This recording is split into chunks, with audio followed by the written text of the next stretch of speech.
Hello, hello, hello, and welcome back to another episode of Pokemon Sing and Song. My name's Jeremiah, but my friends here call me Zombie, and we're back again for another fun adventure. Last week, the party continued their battle with the rocker Gustav. While he seemed like a very unskilled opponent, when he after his Komodo Klax was fainted, he brought out a much stronger Pokemon, a Poplio named Diva. Though the Poplio didn't seem to listen to him as it began to kick up a fuss in the middle of the battle, using disarming voice and making a loud echo go out through the entire Whispering Woods. This began to make Pine Cove fall to the ground and begin exploding, as well as many Pokemon beginning to get upset. Then, as Pokemon began to get upset, the Ferrothorn from the previous week reappeared, it now having a posse of Pokemon to help aid in its battle.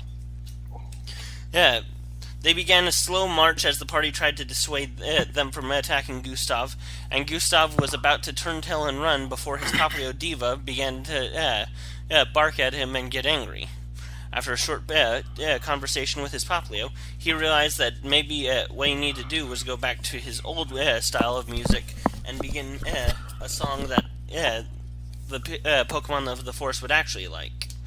So he began to play a song called Meloetta's Lullaby, and the entire Whispering Wood reacted to it. But before all this happened, the battle was raging on, and just before the Ferrothorn appeared, Togepi the Togepi led out a miraculous attack, nearly which knocked out Lucas and sent him far below his usual level of health.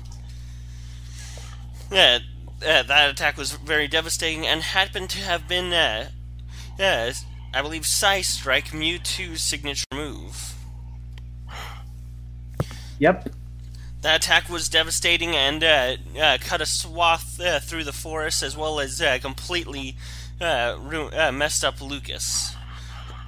But as the Meloetta's melody was raging through the forest, and creatures began to enjoy the sound big and small, the mythical Pokemon Meloetta appeared from the sky. Slowly and steadily she began to descend and sing along with the song.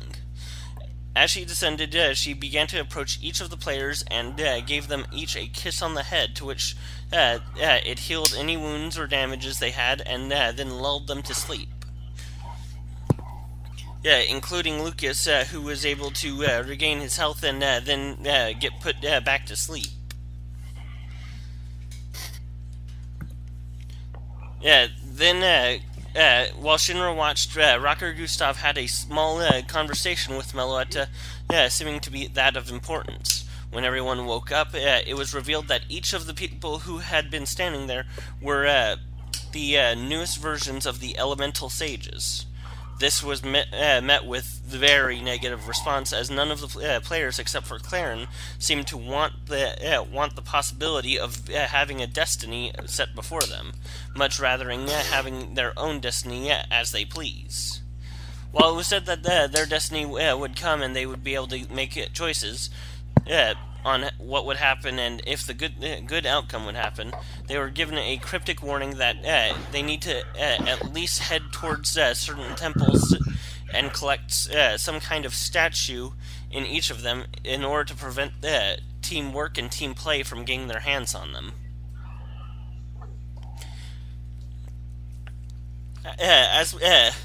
After that conversation with Gustav, the party head out for the remainder of the night, and after a while they passed by the entrance to the Rainbow Sands.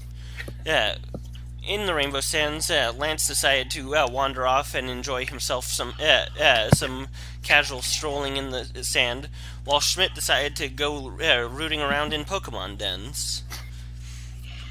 Schmidt quickly got bit on the hand by a little Sandile that gripped on and caused a big fight to break out between the players and it and another Sandile. Meanwhile, Lance was enjoying spending some time with his Gothalita Theodosia, and managed to snatch a great ball from a sleeping Sandile on the other side of the entrance. After all that, the party defeated the Sandiles that were awake, and decided that they would be heading towards town first and make their way back to the desert in order to deal with its temple. Now, before we start off, it's been brought to my attention that I had a perfect moment for something, so I'm going to retcon something real quick. Oh no, retconning is the worst. Oh no. I might be using retcon in the wrong way, but I'm going to pull us back to a scene that was happening the previous day during the Pokemon battle. That powerful Psy Strike has just finished, and the air is beginning to clear as the electric charge of psychic electricity has ended. And as such is done, Togepi is still floating in the air. And for a moment you all wonder if some psychic energy is still lingering within him. But as you all watch, the glow on Togepi's eyes fades, but a new white glow begins to cover Togepi's entire body. Slowly but surely, the glow completely envelops Togepi in a flash of light, and what comes out of that flash of light is not Togepi, but Togetic, a cute little creature with small wings and a oddly shaped head. That's right, Togepi evolved. Togetic is such a nightmare fuel Pokemon.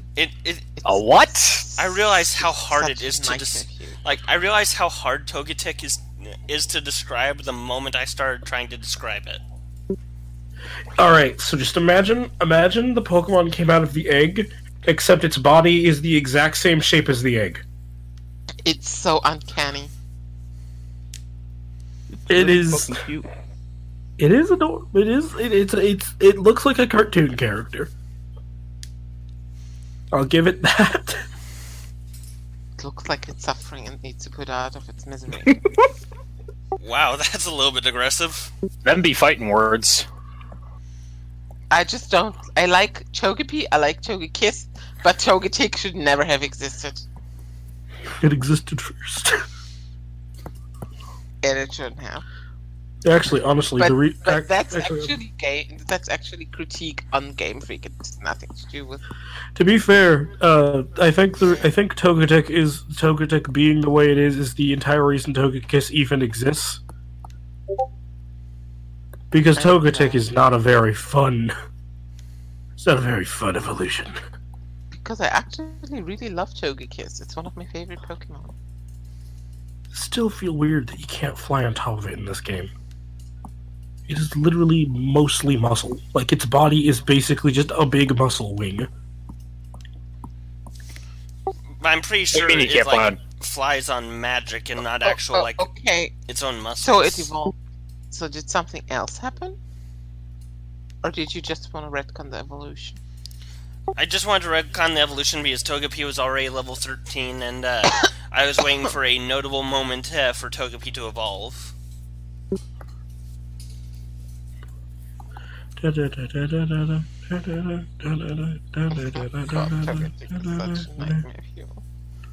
posts this picture. It's so Togetic. I mean, it's not ugly. I think it's pretty cute. It's strange that the eggshell just fuses with the body, and that yellow skin of Togepi's that's coming out of the eggshell just suddenly turns white like the eggshell. It's so uncanny and distorted. It just doesn't look like it should be. Proportions aren't the best. Yes, it's just so off. It's just. My eyes just tell me this creature is suffering. Like the telling me no. Pokemon from Galar. My body is also telling me no. Father, give me skin. Ah!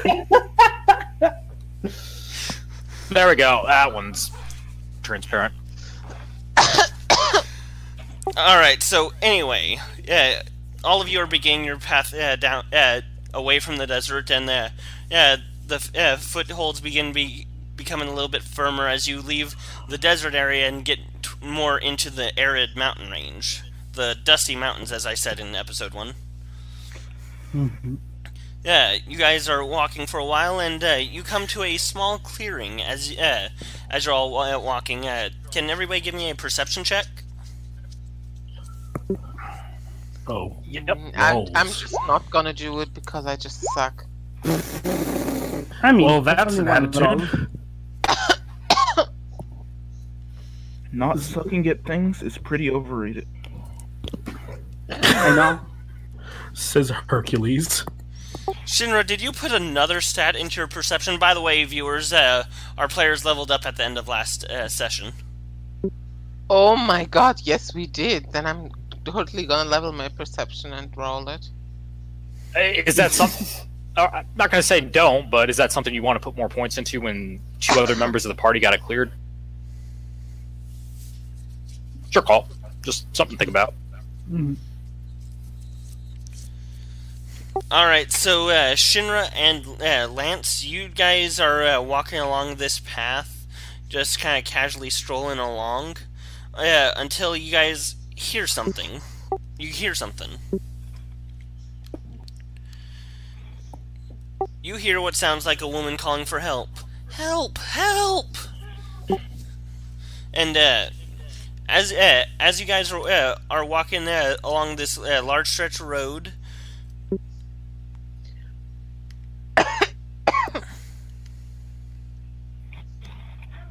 Whamming.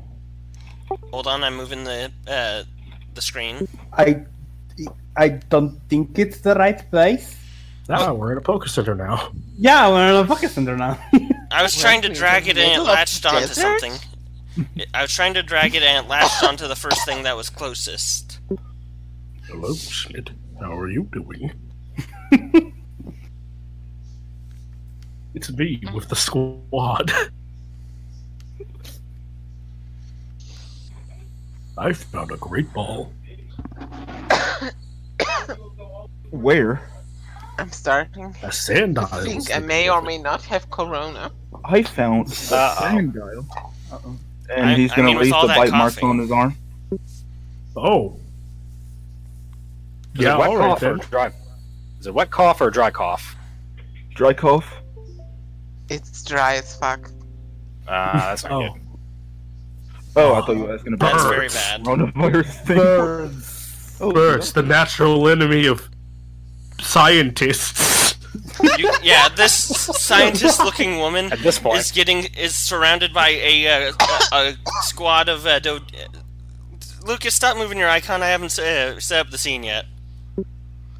Sorry? I was just I was just moving- putting When it did we next to leave the other. desert? When did that Oh, happen? sorry. What I happened? didn't see there was a path here. Oh, there's a path. So we left the desert now? Okay, good to know. You're- Yeah, we were moving on to the town, remember? Yeah, the desert is a little bit hard, but you're in a small valley past the mountain, in the middle of the dusty mountain range. And as you guys are traveling, you notice a woman on top of a large rocky outcropping with 4 doduo, all they're all patrolling around it, looking up at her.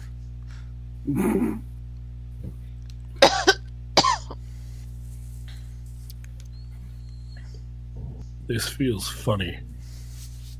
But I feel like it's not. What do you mean? This feels like it's funny to look at.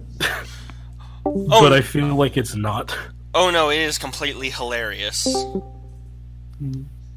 Menacing barbs. Just imagine a couple of Doduo, one of the least threatening Pokemon, all circling around a big rock, while a scientist woman is just panicking on top of it. It's actually pretty funny to look at.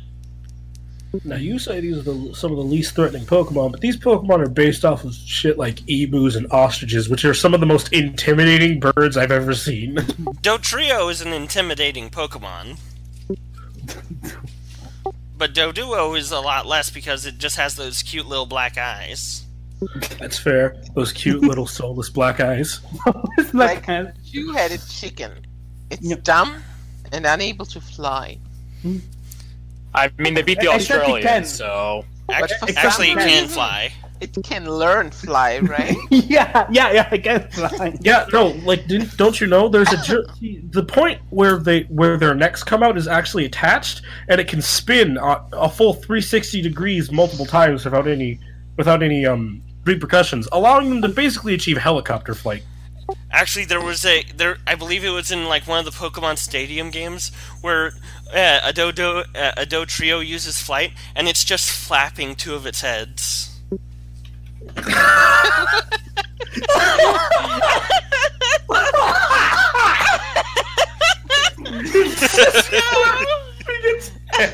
Yes, just two of its heads flapping like wings. You know what? I'm just imagining one of those like clacker toys. All the strings and you clack them together. I'm just imagining that like up and down and up and down and up and down, and they achieve liftoff. All right, what are we gonna do about the situation? It's quite ridiculous. Yes, the Doduos do not notice you, but you guys have noticed them, and this woman who's like calling for help on top of the rocky outcropping. I vote we go our merry way and leave this woman to handle her own problems, or call the police or something. A Pokemon Ranger. Do you have the number of one? It's Pokemon Rangers and Pokemon Police are like automatically in phones. Oh, cool. It's kind of like how 911 is like you can like swipe right on your phone and it'll give you emergency. So wait. Exactly. Wait, no, don't. Let me handle this. I'd like to take out my phone. Ah, okay. Oh Yeah, no. fine. Lance is watching intently. Okay. Technology education.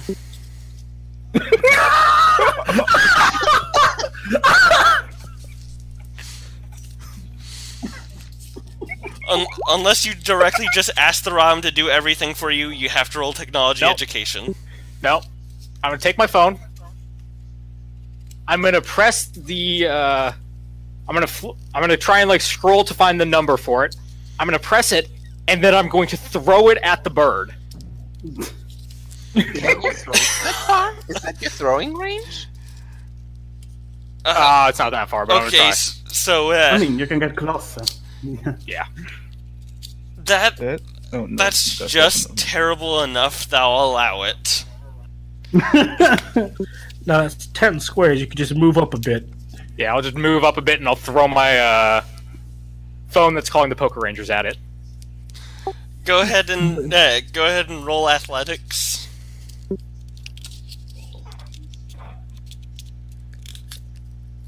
Fuck.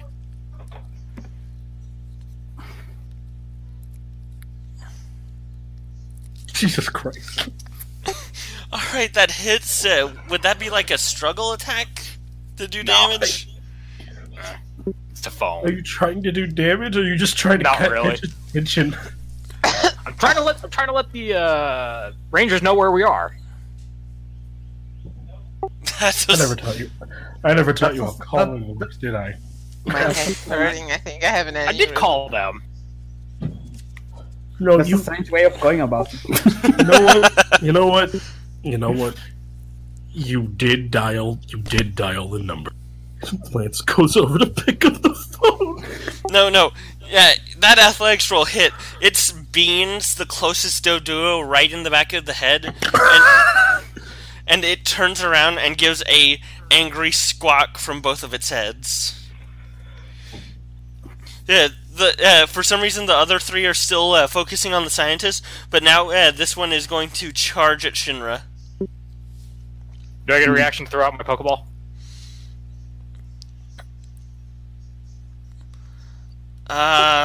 Let me, how am I gonna do this? I could say that your reaction was you throwing the phone, but... I mean, it's fine if I don't, but I am curious if I need to, like, send out my Pokemon and roll initiative at this point. Oh, you're still gonna have to do that anyway. Okay.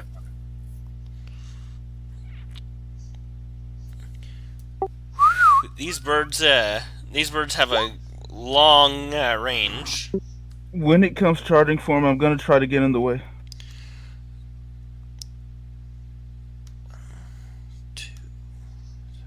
To do an intercept. Alright, I guess that would be athletics to like run in the way. It is. The amount of So how that works is the amount of meters he has to move. He has to roll. He has to roll with athletics and get double that number. Yeah, so it would be 12. 6 meters. 6 meters. So he has to roll a 12 on athletics. All right, I'll say that's Schmidt's reaction then. It's not hard. It's Schmidt. Yeah. Now remember, It actually says 3. Was it errata? No, 3 is for ranged. 3 is for range. This is melee. Yeah. All right, okay. so you intercept the charge that the Doduo was, stopping it just short of hitting Shinra, and it's going to do an attack on you. Now remember, this means you can't. This means you can't move next turn. Yep.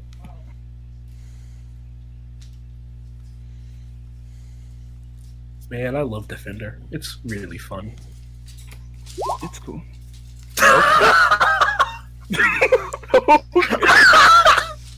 Nice. Schmidt runs up and grabs its beaks. Hold on, I'm gonna do something I haven't done in this campaign yet. I'm going to roll a D100 for the severity of that nat 1. Ooh, severity rolls! Actually, I technically did this wrong. The attack has to hit for me to use to do an intercept, but it's too late now. Who cares? All right, so it did rather well for the roll. So the Doduo, both of them want to peck Shinra. They get confused by Schmidt, and they end up like they both go to peck, but they get caught on each other's necks and are just like both give out a pained squawk as they like close each other's airways for a second before untangling their heads. Oh god, that's horrifying. That is a horrifying description of this Pokemon. Their neck is very thin. You have to consider that. I know, but just they could legitimately choke each other out and die by accident. I believe one of the Pokedex entries for Do Trio is that they hate each other. Yeah, it is. are always fighting. Alright, now we can roll for initiative. Everybody send out a Pokemon, or is it just who's out on the field right now? It can be anyone who wants to participate, really. Anyone who wants to participate in what? Oh, in the battle. Actually, yeah. Should we consider multiple Pokemon out? Because this isn't League Battle? And Rita's already out. Because I would just send Theodosia out to help if I need to get her down. God damn it. So bemüht. You know what? Fuck that. I'm gonna change that. Ooh, you're changing things. Yeah, I'm changing this thing. I put a point in speed just so I wouldn't have me and Lucas wouldn't have to figure out who goes first. But I'm just gonna remove my point so he can go first, and I'll put mine in somewhere else. I go for quickness. I'm going. It's just that only half of my class levels give me speed, so I'm lower than the others. Oh wait, no, this isn't right. I got to update Bishop's sheet. Wait, what? He means Bishop number 3, the Nincada. Oh! Named it Bishop? 3rd. Bishop number 3. Wait, how many of your Pokemon are in... Wait, never mind. No, there's the first bishop that was a person that we knew, then there's the rock that's in Schmidt's pocket, and now there's the Nincada. Now you're just somebody that I used to know. Somebody that I used to know. Somebody, just somebody that I used to know. So, do we send out a Pokemon if we're participating, or only when it comes to our initiative? Oh, that's right. That's how that's supposed to go. Still not right. I'll say send out now, so that way we have it in the initiative. But I'm going to say that anybody who didn't have their Pokemon already out will Oh, it's nature is wrong. Lose their turn. yeah, their Pokemon will they'll lose their turn. That sound fair? Okay. Yeah, that's fine. Wait, who loses the turn? If The you, trainer of the Pokemon. the trainer of the Oh, okay. Pokemon, because you're sending out a Pokemon to do battle for you. Yeah, that's fine. No, this is hands. Is that why is this like this? Okay, one more time.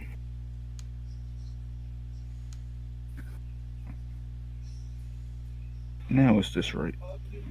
Yes, it is. Okay.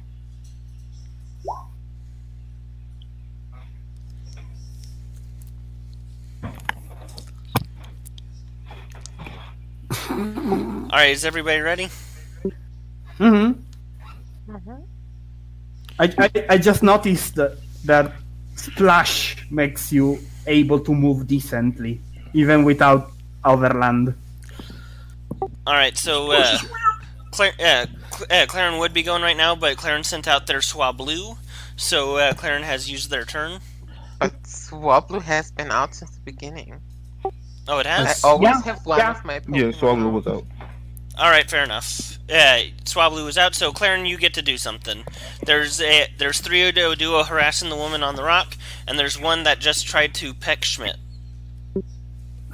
Yes, of course I'm going to try to protect my comrades. How far is...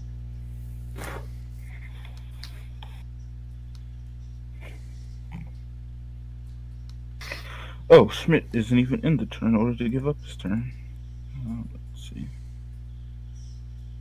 I thought I was ready, but I wasn't. You're about 5 squares if my ruler is correct. Okay. Then I run over to it with full speed and kick it. Alright, roll a struggle attack. It is flanked. Yeah, it is. Yes, it is flanked on 3 sides.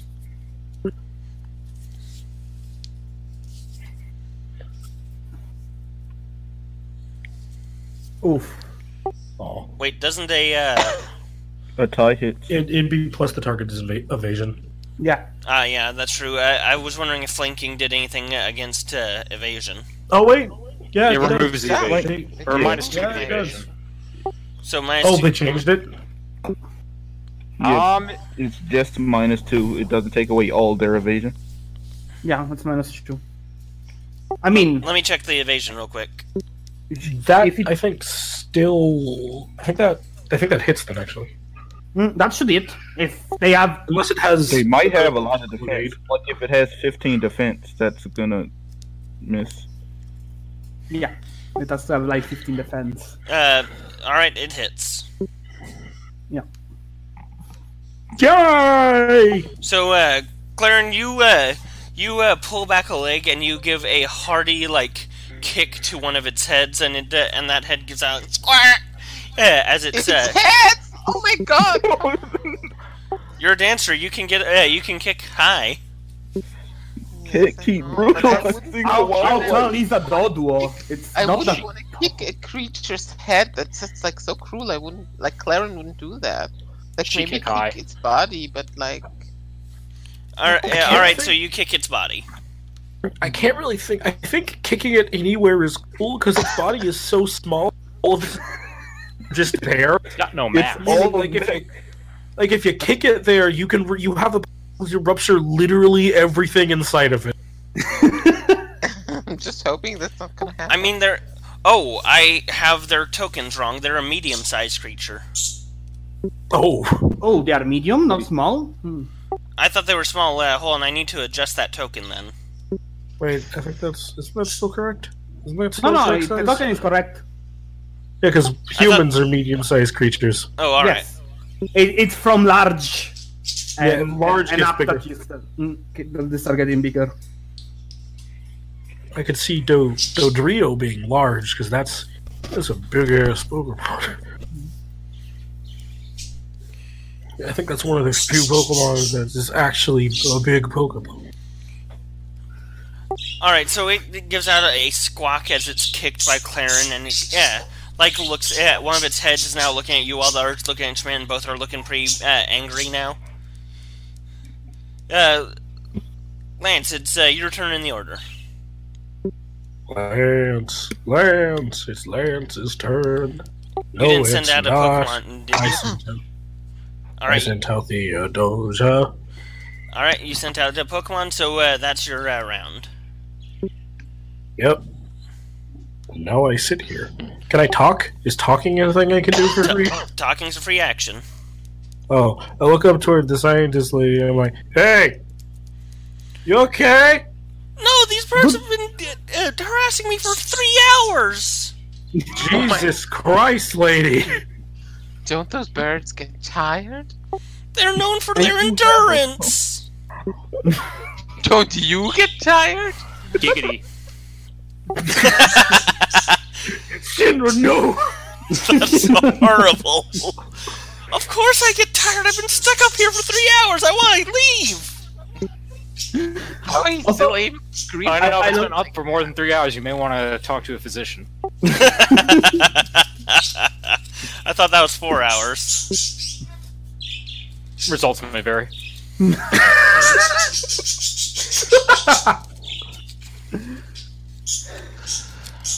Do you want help? Yes, please help! Okay. Alright. Alright, so that's... Formulating a plan. Alright, so you're formulating a plan. Also, sorry about the birds today, people. That's fine. It makes I sense. mean, it makes sense. Yeah, it's angry bird noises. That's what they're doing. I accidentally... No. Oh, wait, you sent out Cinderella, I didn't still you? need to move. I'm gonna ask. Can I carry the fish with me? Yes, you can. Okay. 5. Zap the bird. Alright, so... And so you do your movement, so you're right next to the bird. yep. Where did I put it? No, I need to roll it. Whatever. Special damage. So first the 20.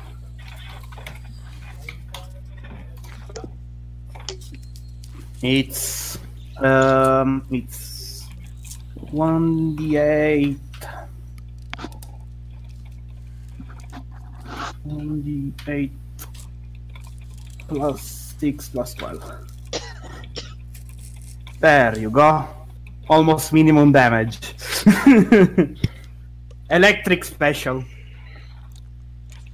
Oh, wait, you're doing an attack? Yes. I thought you sent out Cinderella. No, Cinderella was already out from the croc fight. Alright.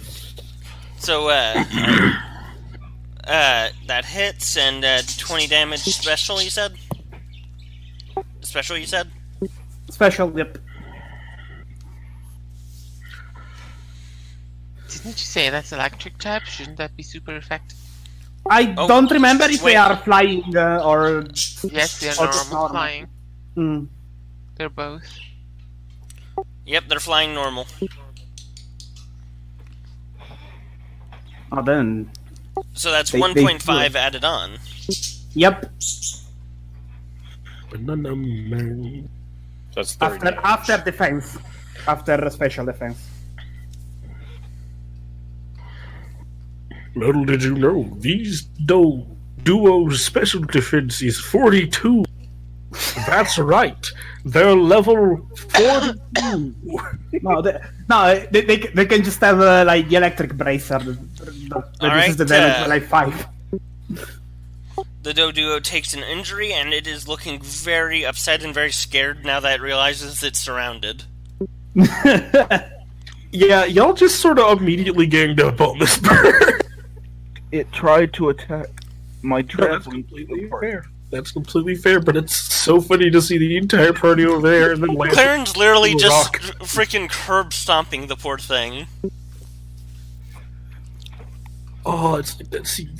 Just like that scene from JoJo's, where all three of the gangsters just beating the shit out of this one dude on the ground. And then the guy, and then the guy's like drinking tea, and then he goes over and helps. Tea. It's wine. What kind of It's 4 wine. Kids bullshit were you watching? That's red wine, motherfucker. Sorry. Abakio is a classy man who was also the team. I am actually in love with that voice actor, by the way. Abakio? Junsu would be. He's my husbando. Alright, so that's the end of Lucas's turn. This bird is looking right messed up. It is not looking healthy. It is looking pretty hurt. It's still Cinderella's turn if you want to still attack it. But I would advise against that if anybody wants to capture it. No, I'm not gonna attack it anyways. There is like 4 people around it. I have better things to do. So, Cinderella is going to splash her way. Where is it? By her long jump becomes 6 from. No, wait a second. Counting from here because.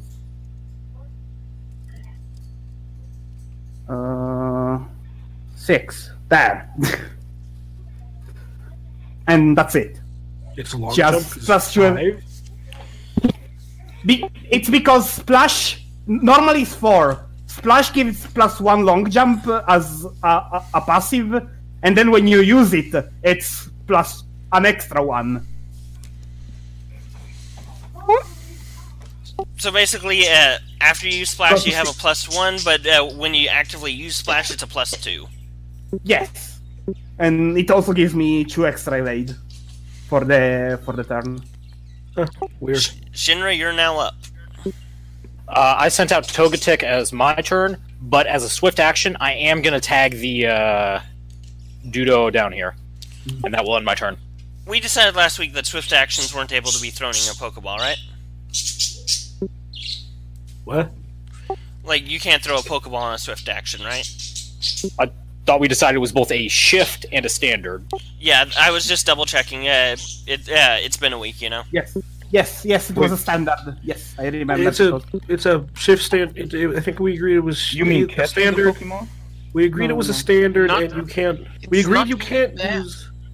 I think we Calling out a agreed. Pokemon is either a standard action or a shift action. You can I meant to decide which. throw a Pokeball to catch a Pokemon. Yeah, that's a standard. I know that's a standard action. Yeah. That's a standard action. Alright, now it's time for Alcor the Swablu. Oh my god. So far away.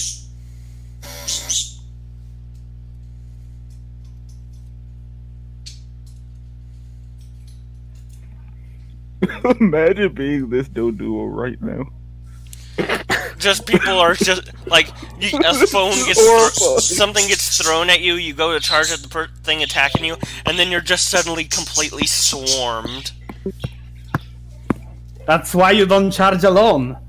But to be fair, they were doing it to the Don't know scientists. exactly how this works, but I'm gonna try it anyways. It's a 5-strike attack, and I don't understand those. Roll a d8. Roll 20 can roll a 5-strike attack. It's You can under- set it. You can set it as a 5-strike in the extra moves in the sheet. Where? it's Roll D8. under- Yeah, you go to additional moves, then you can go to add, and you can add it there. Yeah. You set it as a 5-strike, and it does it automatically. Very useful. Wait a second. Wait a second. Usually the sheet does that itself, which is weird. Did it one?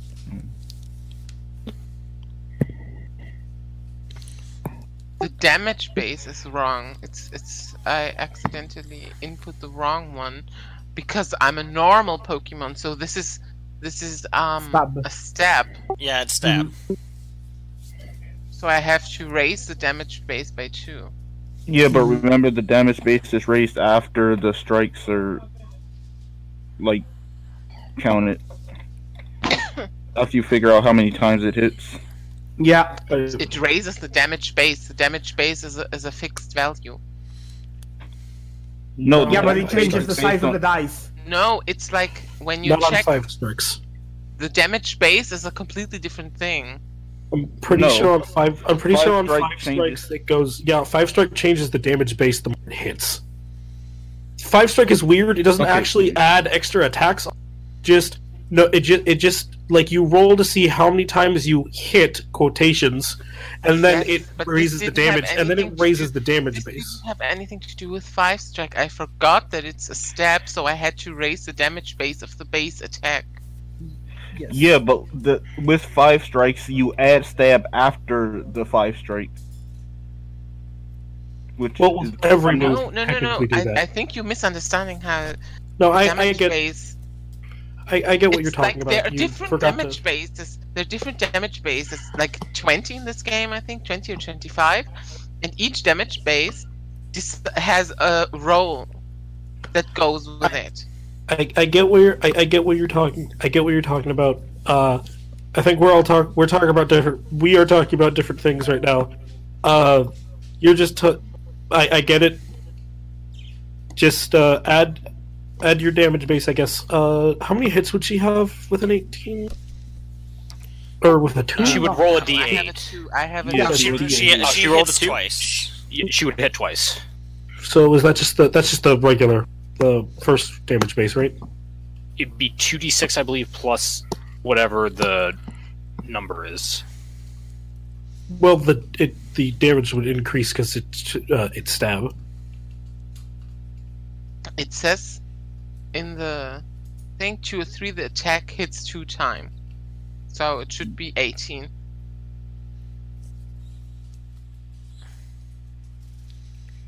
What? Actually, it would be 16. I'm Oh, going off of your original Multiply roll. the move's damage base by the number of times. I don't get it. This is so confusing to me. Wait, so what's the move's damage base normally? I'm just gonna change the Oh, move. This okay. is so confusing. Okay, you can go ahead and change the move, but from now on, when we do 5 straight, I'm just gonna add like I don't know a d6 each time it hits. The sheet There- has the a 5 sheet- the strike. sheet- DB4. thing, This would be a DB6 attack. This is a DB6 attack. Yeah, the sheet It has also has a. Go ahead. Oh, yeah, it has a base damage base of 2. She hit twice, that's 4. And she adds stab, that's 6. It's the damage base 6. So now I do damage base 6 and roll the damage. Yes, Yeah, yes. just so no one has to look this up. Mhm. Oh dear fucking lord! Keep going. Just for future reference, the sheet does have a way to just auto roll all of this. Yeah. I'll explain after this session. If you still want to keep the move. Because it's real good. 5 strike. Whenever a move 5 strike is 5 strike. Whenever a move with 5 strike is used, roll 1d6. On a result of 1, the attack hits 1 time. On a result of 2 or 3, the attack hits 2 times. On a result of 4 or 5 or 6, the attack hits 3 times. On a result of 7, the attack hits 4 times. On a roll of 8, the attack hits 5 times. Multiply the move's damage base by the number of times hit. That becomes its new damage base. You may always apply Technician to moves with 5 strike. Apply Stab and all other effects that raise damage base only after the move's final damage base has been calculated. So if the original damage base was 2, and you hit 2 times, then 2 times 2 is 4. Wouldn't change Plus your stab is 6. Oh, there you go. Schmidt figured it out. Yep. Yeah, And he also wasted a crit at the same time. that was a 17. He just has No, compound. it's a 17 plus Never 3. mind. Never mind. But yeah, like the sheet can roll it automatically, and it makes it much simpler because it's really fucking complicated. Okay. Still Yeah. confusing to me, but like Yeah, multi-hit moves are I'm kind trying of to stupid in this game. trying to make this sheet thing make it work, make it make Mhm. sense. PTU is just really like number crunchy. Yeah. Well, 5E's it's always because going to it's have that. Okay. It's trying to take a RPG A lot of numbers revolving around that and crunching into a tabletop. It's a little hard, especially when you have moves like Fairy Attack that hit multiple times.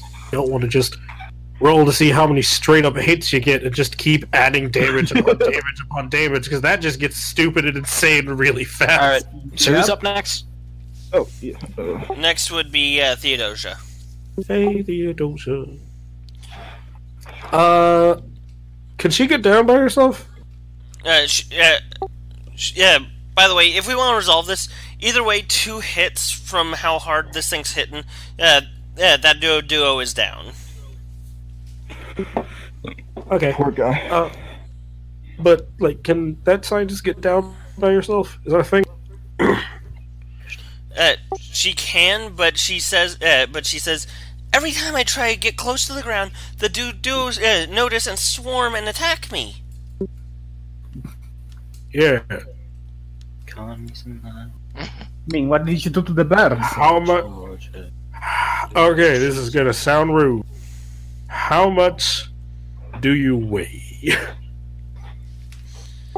I mean, that's not that rude, but I think Oh, cool. I haven't weighed myself in 5 months.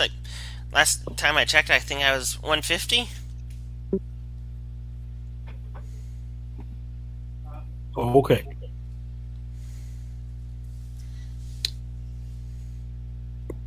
I need to check what power capability that's under, because I think Athena might be able to just float her to the sea.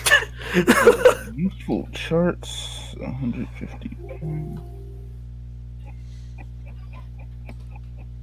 That's really not useful charts. Probably not, but I want to see if she can, because it'd be funny if she could. In the meantime, DM, do you want to do the Dudo's turn?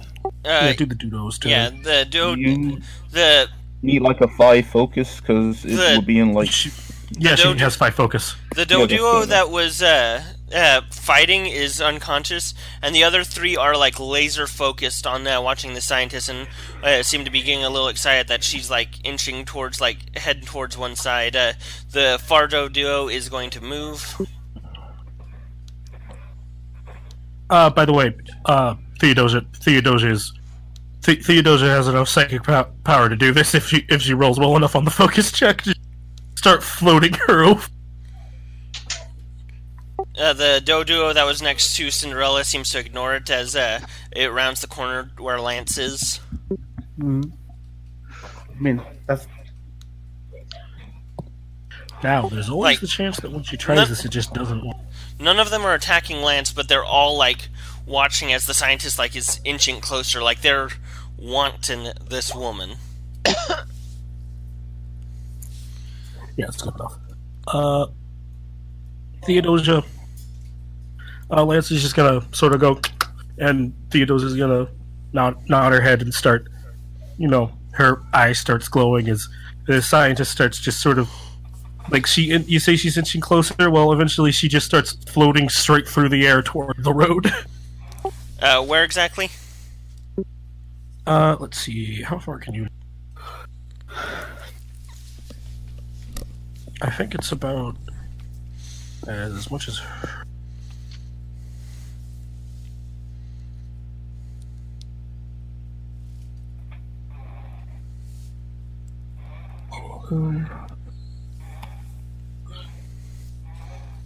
Yeah.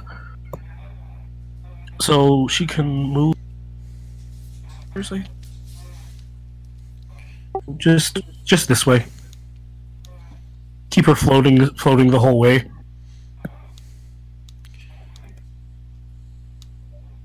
The doduo are like circling underneath her, trying to bite at her feet. You have moved her, but you have not resolved the situation. How high was this rock? I'd say about 10 feet. Mm-hmm. How'd she get up there? Well, She probably climbed really fast. yeah, really fast, and because doduo don't have any kind of arms, I don't imagine that they're the best at climbing. Adrenaline is a hell of a drug.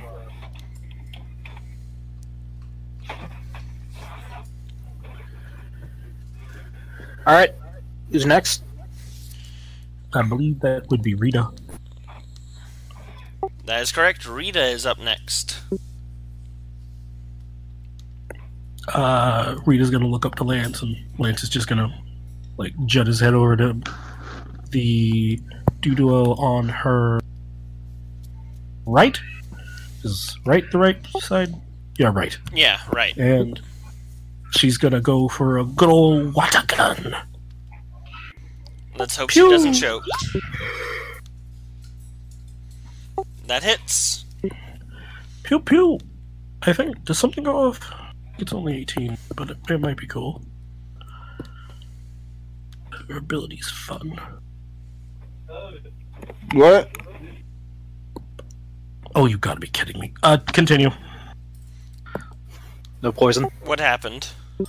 I need. Need an 18 poison. Is it? It's either 18. It's I remember it either being 18 or 16. I forgot to put the thing down, so just go. I'll look this up. Go to the next turn. But she sort of just nods at Lance and shoots a water stream at the Doduo in its eyes. Yeah. Of course, always go for the eyes. The Doduo gives out a loud squawk as it's hit, and it takes let's see, 2 injuries. Jesus. I'm just testing if it works, okay? So don't wonder. Yeah, that looked like That's it how it works. Also, it's 19 plus. That's unfortunate. Yeah. Lapse in serene grace. Schmidt, you're up. There is a unconscious Doduo in front of you, and you can see that scientist floating in the air with two Doduos biting at her feet. Schmidt's gonna bend down and grab the fainted Doduo by its leg. He's gonna step right no. here, and he's going to toss it in the middle of those under the professor.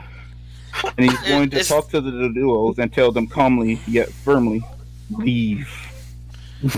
Roll intimidate. I mean, hold on. Will command work for that? Yeah, command. I'm sorry, I just did a D&D session yesterday. No, intimidation is a thing also. Yeah, intimidation is a Oh, thing. it is a thing in this one? Yeah, it is a thing. So rolled intimidation, Schmidt, not command. That's unfortunate. Probably. Oh, that's the way someone would die. couldn't command work for that since it's in order? The thing is, like, you are very specific trying to. Yeah, okay, yeah, fair. Hey, they still failed. Oh. One of them still failed. Yeah, the one that got water gunned, like sees its unconscious buddy, and it knows it just took a pretty nasty hit. So it looks between everybody, and it squawks, and it looks like it's going to try and leave its next turn. Smart bird. Bishop 3 is up. Clever bird. These are basically raptors. And I'm pretty sure at some point you could ride these. You can. Yeah, Doduo. Doduo.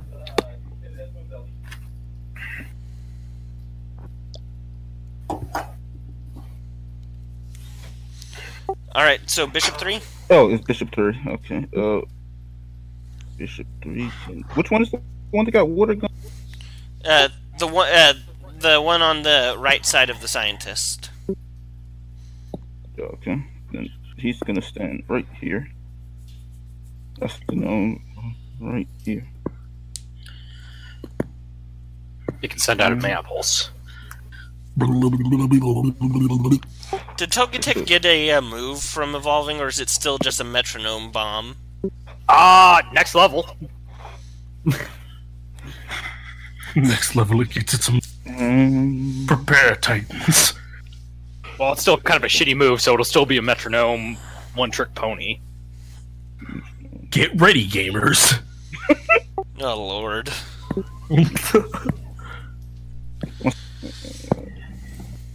I forgot what moves this thing had. Okay. Bishop's just going to take a swipe at the Doduo's neck since that's the here.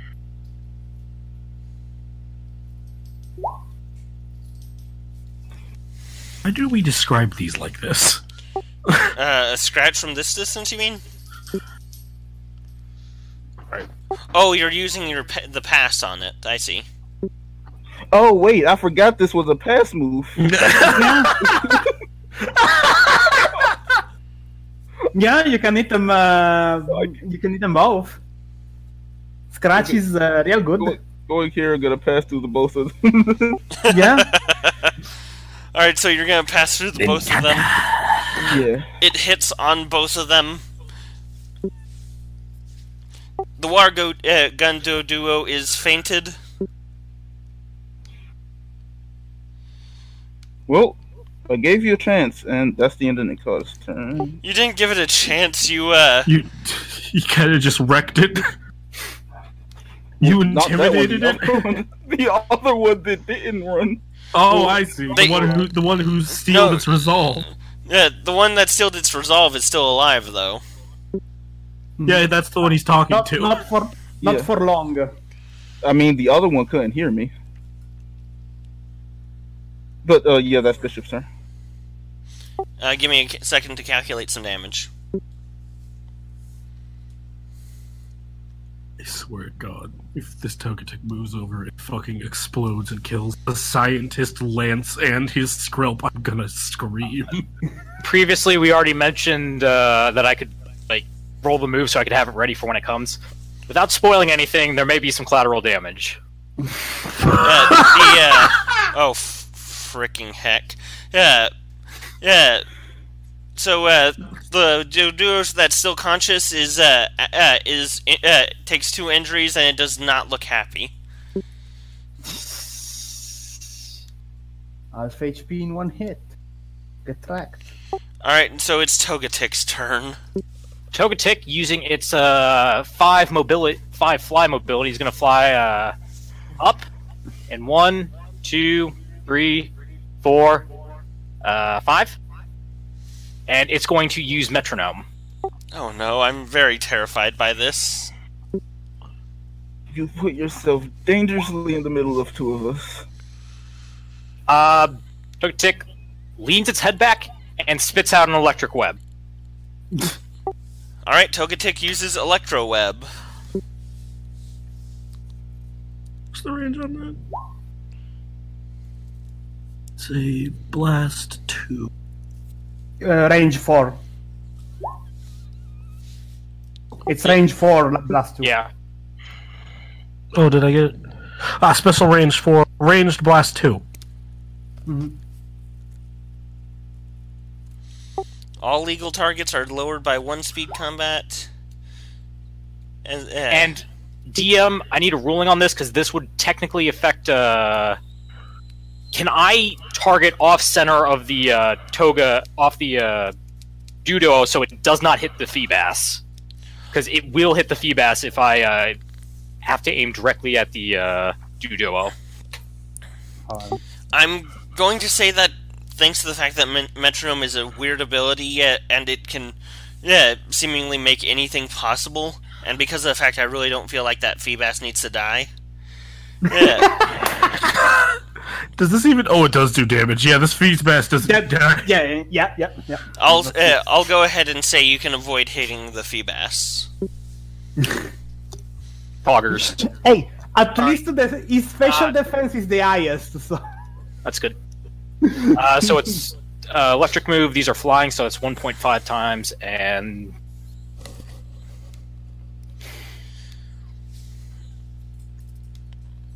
Range blasts always confuse me. Did you say that's special? yes. Mhm. It's basically as It's that after range, damage, though, Shinra. but Oh, it's after damage. Okay. it's that it has 4 range, but whenever you choose, it's a blast 2. Yeah. It's kind of like a grenade. You can throw it Yeah. 10 meters, but it only blows up for a radius of 5.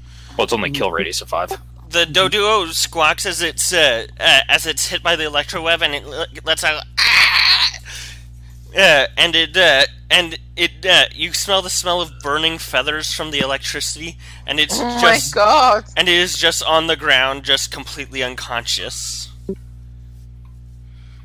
I mean, technically, if it's a range 4+2, you could have centered it like this. Well, would I be able to, not knowing what the move is, target something off to the side of it and not hit the thing? I mean, think of it like this. Like, out of all the places, you're more likely to hit it than to hit it. Because, like, if you think of it in quadrants, this is one quadrant, this is the other, this is the other, this is the quadrant that is the feed basket. Yeah, that's true. I really designed this encounter thinking that somebody would want to catch one of these as a mount. I think I was a bit foolish when there's other cooler mounts in this game. I have a I got a mount. Sawsbuck. I'm cool. With it. Once I get a fight, once I get into a fight, Deerling can actually fight, and I'm cool. Claren's going to be riding a big, fluffy Pello Dragon. Madros is actually big enough to ride. Hey, Well, theoretically, yeah, Luxray is mountable, so I have Is a it mount. actually mountable in this game? Luxray is mountable one. Luxray's a big fucker, bitch. Yeah. It's only mountable one, so you can carry anyone Wait, else. how big is Galvantula? I always thought Galvantula was the Pokemon that No, it's 0.8. No, Galvantula isn't that big. No, yeah, it's 0.8. The game's always confused me because it always made Galvantula seem like a big, massive thing compared to Joltik. I mean, for like, well, yeah, compared to Joltik, it is a big, massive thing. Yeah, it's 8 Joltik's- times bigger than a Joltik. Joltik is Joltik itty is bitty that bitty big. bitty. So, yeah, I guess I was a little bit, like, in over my head about making this an encounter, like, ooh, people can get mounts. But anyway, Lance, actually, I forgot, Claren, it's your turn in the order. There's one Doduo left. It's hurting pretty bad. Lance, I had Claren go first, if you remember, and then somebody add their initiative to the order, and I had to redo it, and it just flipped you two around. That's fine. I'll move back. Yeah, so, Claren, you have a Doduo that's hurt. This battle's basically over. This thing is about to get curb stomped by the next person who attacks it. If anybody wants to capture it, say it now, because I'm pretty sure Claren's probably going to be the one to curb stomp it. You can welcome the sweet release of fainting. Pile, drive it, pile, drive it, pile, drive it, pile, drive it. I'm gonna use my scene action before this scene is over. Alright, you make your Stargazer appear, and you draw a card from it. And I'll just keep it for future reference. Ooh, there's a 1 on my screen now. It's Claren's card. Alright, so, that's going to be the end of the, of your turn, or are you gonna actually attack the Doduo? I think I'm gonna kick it. Anybody object? Like, anybody want this thing, or shall we just Nope. Kick it real good. It doesn't look rare, so it can it can knock rare. it can faint. It's attacking. Alright, roll a struggle. Why do you want to steal my card? I clicked it by accident. I mean, theoretically, you can steal his deck by drawing. Just let me struggle. I want not these wizard trinkets. And it's dead. Hold on, wait. Does it have more than 10? Does it have It's not. 10 defense?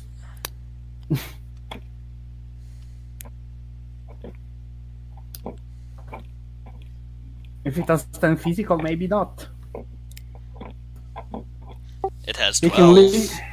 It should Oh, hit. it has 12? Wow. Yeah, that's missed then. Yeah, that misses. This one isn't flanked. It has 12 defense, yeah. Yeah, so it has two dodge. Meaning it's Odd an 8 that it plus says 6. that it hit then, because I accidentally It's- mixed up the icons with the sheets on accident, so things are a little bit screwy. Not working as they should. Okay, I get it. I'm sorry about that. I lost track of which one was which. I really should have put the colors on them. Oh, they all had different stats. That's nice.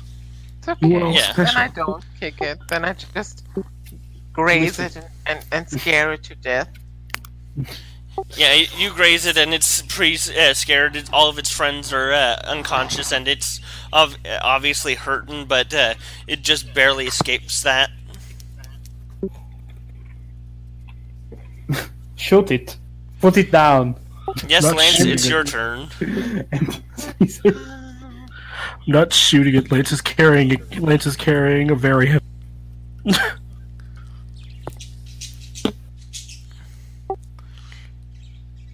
Yep, that misses. That one hits It's flanked. flanked. Oh yeah, it's Bird is gonna be the survivor. Isn't Yeah. the strongest? no. Even after it's calculating its defense, it's down. Yeah. So the last of the doduos, Oh, it's like this time, yeah. the last of the doduos finally faints, and both heads hit the ground Why? unconscious. Shouldn't this also miss? It's It's flanked flanked now. now. Now it's flanked.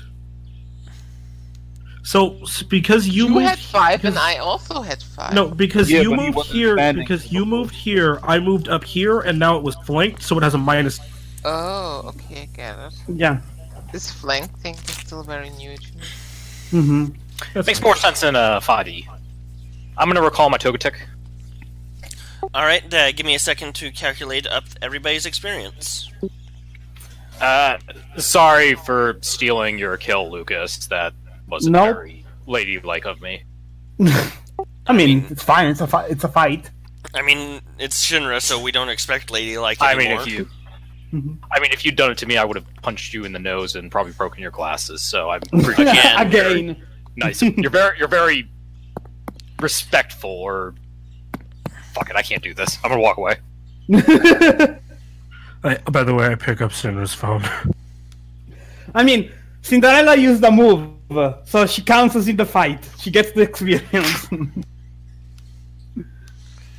Alright, I always forget. I have the levels all together. I add them up together, and it's divided by how many Pokemon were on the field, right? Yes. It's multiplied Oh. by relevance of the fight and divided Yes, but by it's the divided up by the amount of trainers, and the trainers can then decide how they want to divide that up between their Pokemon that have been involved Mhm. or out during the battle or whatever. Everybody gets 7 XP. Nice. And now that the combat is over, Theodosia sets down the scientist, who pants and then just falls to her knees, just absolutely exhausted. So you said 3 hours. Not counting the 2 hours that I was running away from them. So you came out here without any Pokemon, didn't you? I wasn't supposed to be encountering any Pokemon. I don't even know why they attacked me. That is a predicament. They were just laser focused. I don't know what I did. I mean, maybe are you carrying something that they want? Let's see. Lance, give me a perception check for Rita. Quick question. When I hit the experience of a Pokemon, I set it to 0, and then the remaining experience No, is carried over? maintain what you currently have, and then go to the useful charts. Every level has an XP point that you have to reach to get it. So, what level are you? What level did you just make? I just made level 10. All right. So to hit your next level, you need to reach 110. So just update your thing based on that. Mhm. You never zero the Oh, experience. You keep on accumulating it. Oh, so, like, oh my god, so, like... to You have level 90 from- now. from 10 to 11, I only need 20 experience. Yes. Yeah. Oh, I completely misunderstood how that worked and always re-rolled it to 0. Yeah, that's me 3 years ago after I was wondering how the fuck anybody ever gets past level 5.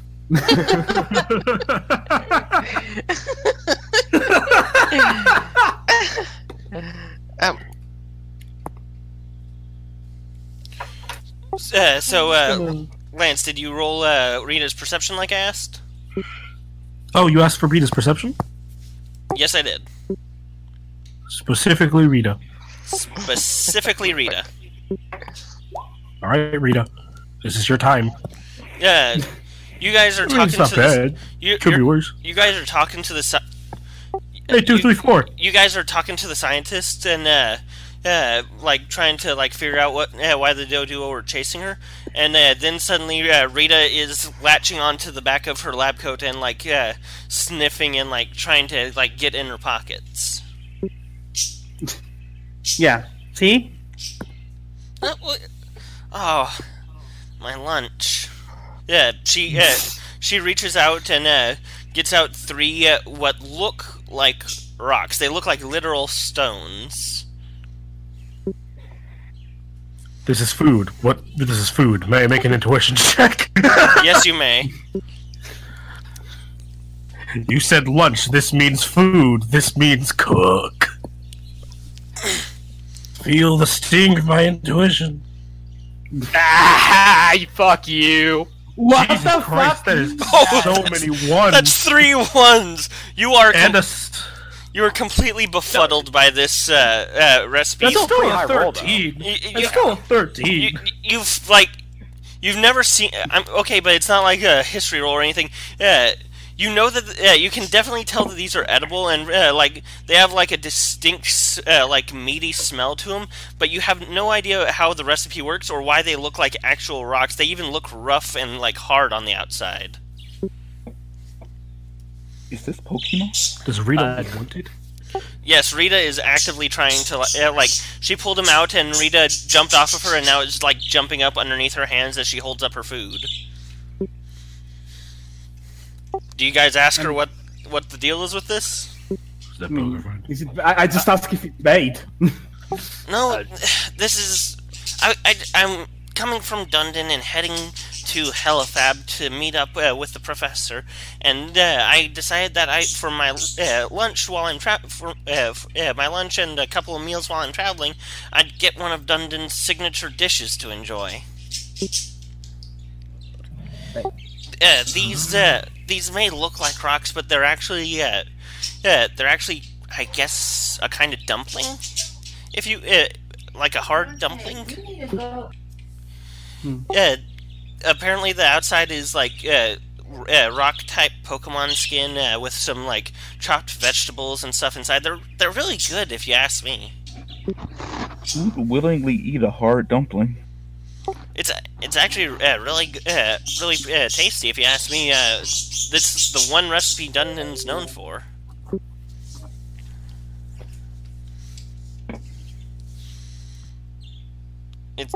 It's not hard, but it's kind of leathery, but it has like a good chew to it, if you understand what I mean.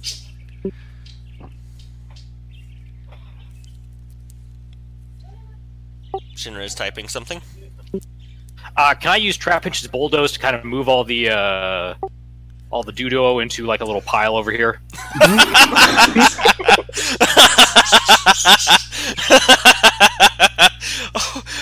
I mean, sure, I guess. There's just this pile of birds and their necks are all like flopping around as they're pushed around, and now their necks are all in a little pile, and you know if they like squirm at all in their sleep, they're going to like get tangled. Okay, I might separate them out a bit so that doesn't happen, but I'm just moving them out of the way so that... Move them out of the way, I'm going to make a little pile, and then Trapinch is going to climb up on top of the pile. Why is he climbing on top of the pile? Because he's a Trapinch. He's usually pretty low to the ground. This is a nice change of pace.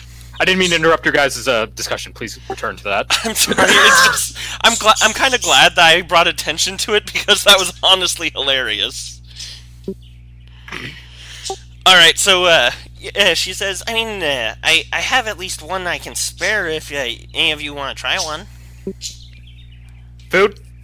I heard food. Who said food? I mean, indirectly, I guess I did. Food. Give. Is anybody else wanting to try this? If I need to break it up at all? Hey. I'll try it. For the recipes. Absolutely not. But how exactly are you planning on making it to Helifab from here? Well, I was going to head south some away from the desert towards the bus stop. There's no bus. There's a bus? Yeah, the bus stop that's just south of the Rainbow Desert. It's a tourist attraction. We could have taken a bus. Pick up a rock and just throw it out in the direction she said. A tourist attraction here is a bus stop. No, the rainbow sands are so beautiful. The rainbow sands. The rainbow sands are so beautiful. Okay, there you go. People travel, but Pokemon trainers on the start of their journey, like I assume you lot aren't allowed to use the buses until you get past the peninsula. What kind of classes bullshit is this? It's to help train your Pokemon and actually have you brought in your teams. Lucas. Do you know how to make a bomb? No, we are not committing terrorism. Oh, just be another list, another line, another charge they read at the judge. Can we just hide the I just said no. I've been accused I'm of less. still here. Shut up, you're an acquaintance now. Accessory to terrorism. Okay, do you want the I'm not blowing. Do you want the dumpling, or should I just get walking? I need to meet Professor Aspen before the week is over. Just gonna get to next to Clara and whisper into her ear. You know, if we put the bomb on her, we'd have a delivery method. We don't have a bomb. Not with that attitude, we don't get to making. What's the team name again? One of you should have caught Pineco, and Misfits was the team name you guys chose. But you guys can change it if that you guys don't feel that fits anymore. Hey, Doc, when you get back to Aspen, can you put in a good word about the Team Misfits Rescue Service? Oh, yeah, I suppose I can, and, since I'm so close to the bus stop already, yeah, I suppose each of you can have one of my dumplings. I also have at least 2 for the road. What? Okay. Laren would probably like to roll his eyes at what Shinra whispered, but it's too funny, so he can't hold back a snicker. So everybody who wants a dumpling, take one, and go ahead and give it a try. I'll give the dumpling a try. I divide it with my Pokemon with Jolty. That's sweet. I'm not turning down free food, no matter how conceptually terrible. I kind of came up with it on the fly, the actual recipe, but I just wanted it to be a strange food for a strange place. Just go. And, yeah, okay, so is everybody going to take a bite of a dumpling then? Yes.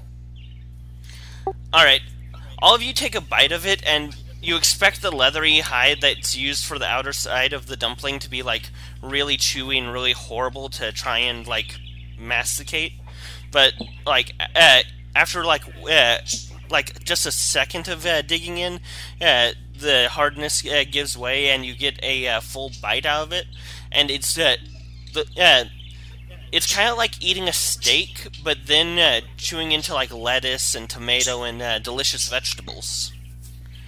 Imagine a steak stuffed full of healthy greens that have been steamed. So, where can we get these again? Oh, it's the only restaurant in Dunden. What was the name of it? I mean, if it's the only one. Golurk Scrub, that's right. It's Golurk Scrub. I'll write that down. You don't need anyone promoting your food on Pokestagram, do you? I'm not affiliated with there. Do you know if they need someone? Everybody who ate one of those dumplings get a +1 to your. Hold on.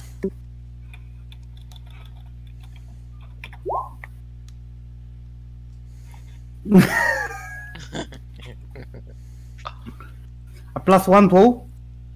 A +1 to your defense for the day.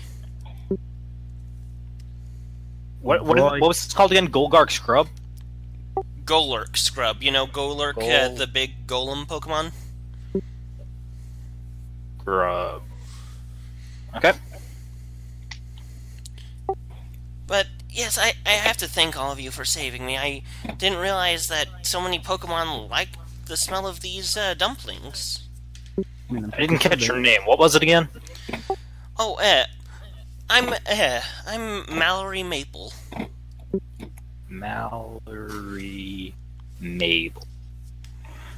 You know you just lost 5 hours of your life not giving that to those Doduos? I didn't know that's what they wanted. Anyway, sorry, go ahead, Claren. Nothing. It wasn't relevant. Are you sure? Yes, I'm very sure. Anyway, Professor Aspen is probably already gonna be upset that I am running late to get back to Helifab.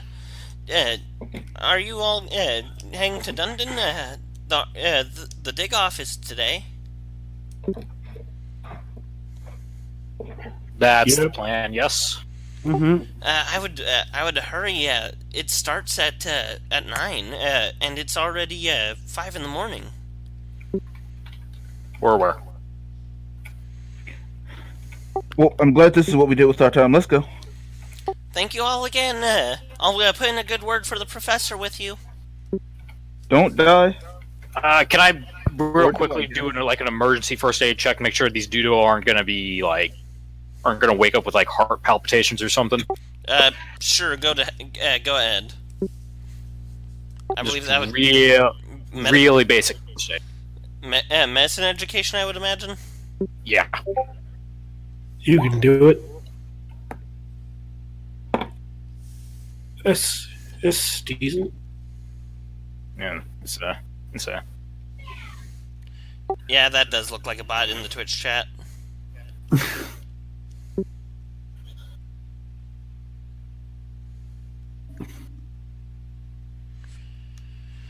Alright, Shinra, you're able to look over these Doduo. They seem pretty calm, pretty alright. From what you can tell, nothing is, fatal, and their injuries, while obviously painful, are nothing that sturdy wild Pokemon like these could handle. I'm gonna bulldoze them into a little groove in the trees over here, and I'm gonna head out and join the group. Alright, fair enough, and you guys continue on your journey. Yeah, leaving the scientists, Miss Maple, heading towards the bus stop. I'd tell her to watch out for teamwork. Teamwork? They're on the route? Yep. Oh, I better hurry to the bus stop then. By the way, everybody reacted to the bus stop just as I thought they would. Well, you give us a way to get around. Course. That's like the fast travel later on in the game. Mm-hmm. I mean, to be fair, it is the equivalent of seeing the fast travel in the first town and then having to leave the town. Blew my mind when I found that in Skyrim. Oh, I remember what happened when I found it in Skyrim. I had been playing for a good 30 hours first. First thing I did in Skyrim is jump straight off the road and start running into the wilderness. I mean, true. Can I do civilization? Also, as we're traveling in a somewhat grass rural area. Can I do a survival check to see if I can find any berries, apricorns, or the like? Sure, do a survival check, and anybody else can do so as well. Can I just help her? Yes, you can also do a help action to help Shinra with the survival check. What's your How do we do that? What's your rank? My rank in survival, it's 2. Can I pretend like I'm helping? Yeah, same. Can I pretend like I'm helping? You don't Survival have to. is fun. You don't have to help. Just walk on the road. Yeah. Keeping an eye out, guys. That's actually a pretty good roll anyway. Helping is basically you add... That's plus Lance's check for help assistance. To assist someone, you add half of your rank to their... half the rank. Remove 1 from that then. Yes, Oh yeah, because there's a edge or general feat there. It's edge. It's Edge? Let me help you with that. Like that. I remember Also that. literally just called "Let me help you with that." No, but there is one for is that a different- educations that lets you add your full bonus instead of just rerolling. And I will remind you guys, there are currently 2 portable growers on the team. Yeah, that's exactly what I was thinking about right now. I just took that edge. Yeah, Portable what's on the team? growers, you know, Growers. little berry pots. Mhm. Yeah, We alright. have portable berry pots with us? Mm-hmm. I've got 1, and I don't know who has the other. So Together, the 2 of you are able to find 3 berries from, I'm going to say half an hour of scavenging while walking along the path. You're able to find mine is more.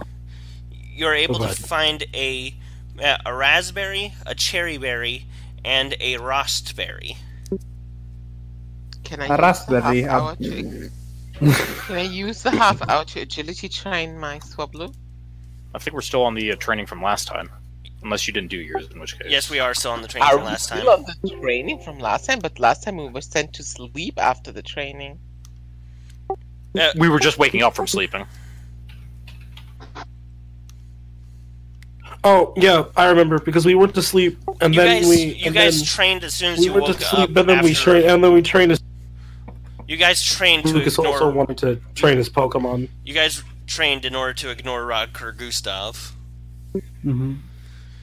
Yeah, Was but it then Ralph? we fell asleep, and after an extended No, rest after break- after we woke up from falling asleep. I remember because after we, Lucas, specifically Lucas, said he wanted to stay a couple hours behind to train his Pokemon, so we all just did that. Oh my god! Yeah, yes, train and right, leave Lucas. the Pokemon behind. Yeah. Oh, I didn't know we did that. Okay, I will. Right. If you just do it now, if you didn't already do it. Yeah, it was a whole thing last time.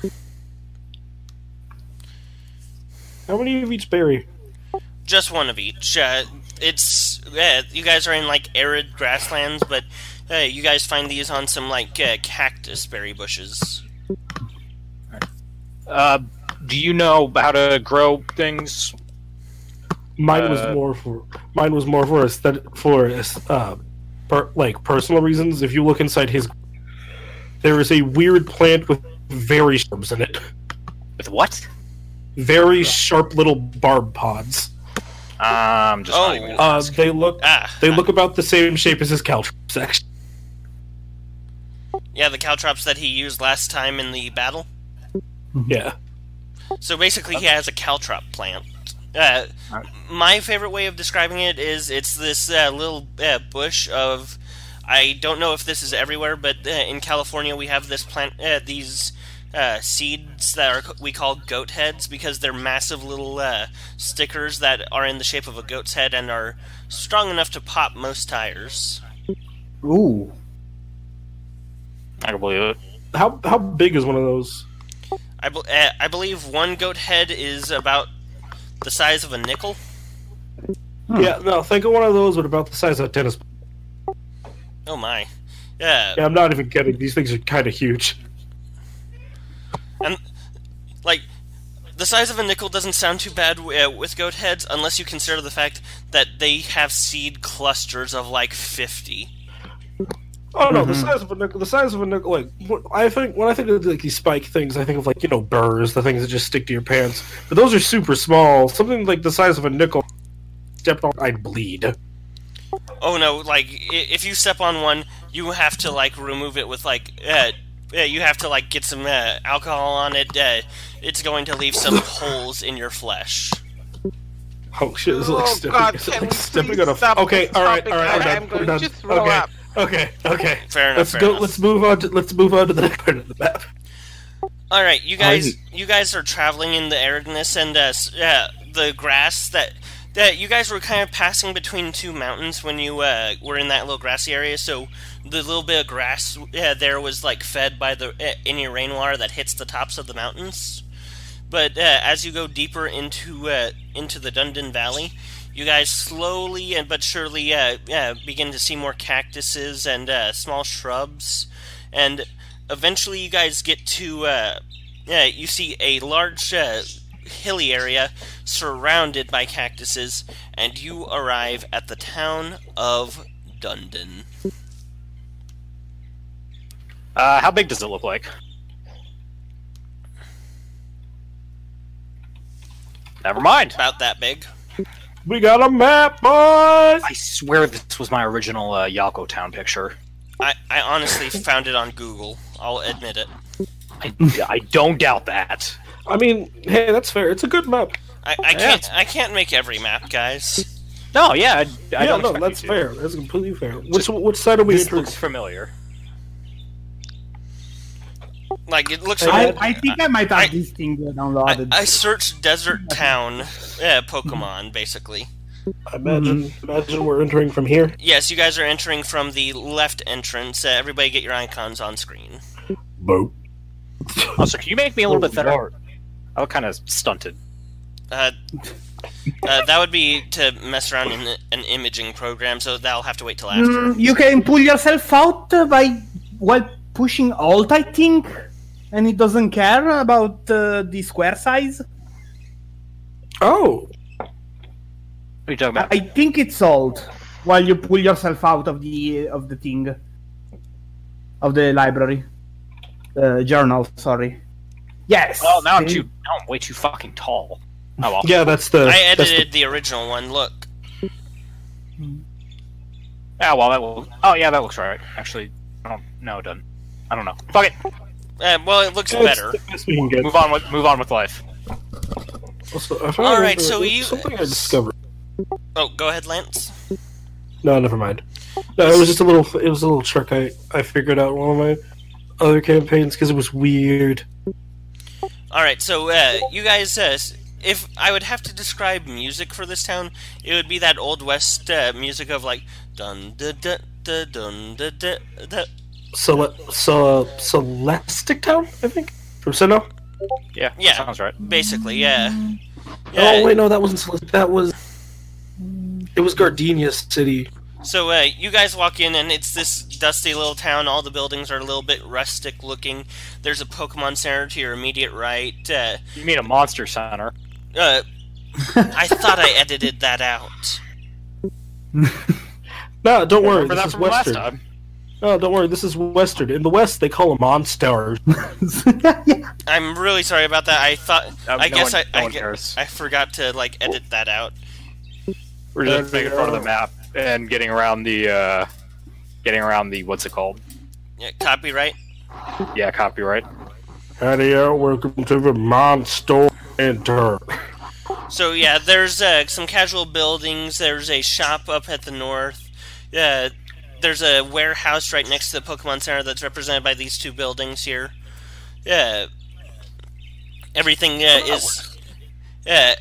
is pretty normal for a small town in Falsetto. Are all of you heading towards the Pokemon Center? I am. What time is it right now? Just out of curiosity. I'd say it's about somewhere between 7:30 and 8. I'd say about 8 since you guys spent some time for berries. So you about have half an hour. You have an hour before you have to head south to the research center just outside of town. What's in that research center? Why do we probably have The that? research center is the one that is conducting the dig off. Yeah, I'll probably head to the Poke Center. Alright, check in at the Poke Center. We're probably going to spend the night here. Okay. yeah, you do need to check in at the Pokemon Center for the sake of Helifab knowing that you made it to Dunden and then coming back. This map isn't completely accurate. There is a path going northward towards Floraburg, but you, as you guys remember, Helifab has a rule that before you can take on its gym, you have to go to one of the conjoining towns and then make your way back. You can either go through the other town, or you can just circle back the way you came. I am making a mental bet with my to center. I mean, at the Pokemon Center, I put the notice of me being a Pokeball crafter on the notice board, and I also put the special Zwirlix selling. Alright, you're able to do that, to put up your little poster. As soon as Shinra enters, the Nurse Joy has 2 Blissies come out and stand next to her. Well, you think those are going to protect you if I really decide to go wild? 2 of them? Oh, probably. She doesn't know that. I've just been getting reports from the other nurses, and you're fitting the bill for the description. Is it the beret? You want to know how I got it? Currently, Lance's bet is 50% correct. Ma'am, either get if you causing trouble in this Pokemon Center, the next Pokemon Center you come to won't let you inside, and you. Is there like a free? And you trainers are supposed to be able to sleep in here during your journey.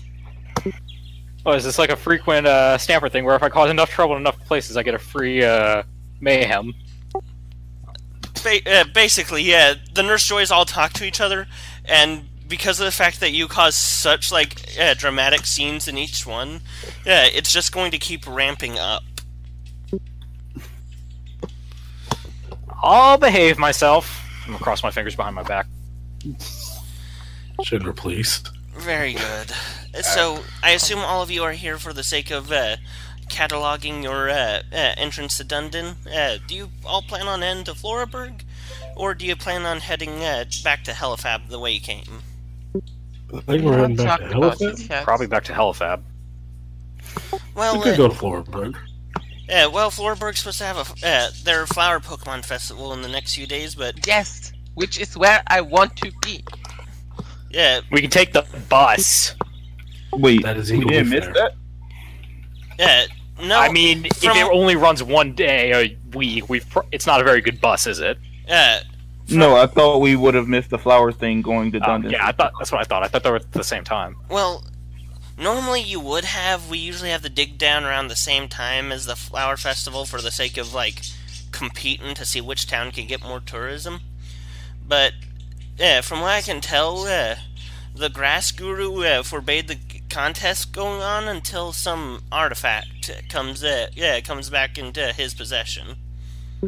Hey, Red Lance, flag. Lance, call B Team. Tell them to suck it. We have B Team's number? You do not. Also, I'm I thought I carrying could call anybody from this thing. This thing's useless. You can. Okay. You have to know their number. Claren What would number? like to talk to the nurse. There's 4 of them. All right. So and then Lance sits in the corner of Shinra and explains the concept of phone. All right. So Again. and now Claren approaches and begins speaking to the nurse. You have Blazes and Chances here. As you can see, I have a Happiny, and I would like to know if you can tell me how I might evolve it. That's gonna take me a second because I myself need to figure that out. It's happiness, theoretically. Or if you go by the PTU rules, level. Everything with level. Well, if that was the case, Shinra's Togepi would have evolved 3 levels ago, like episode 2. Yeah, no, I know. That's that. I was trying to be sarcastic.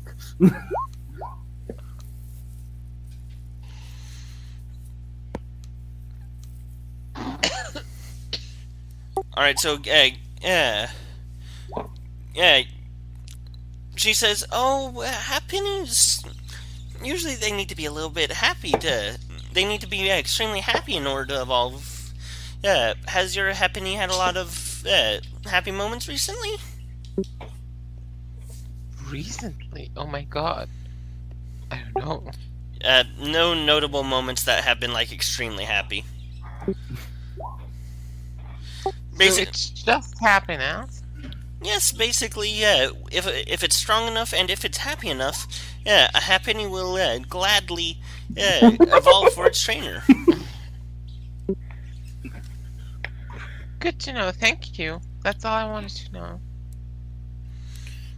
No problem, always happy to help.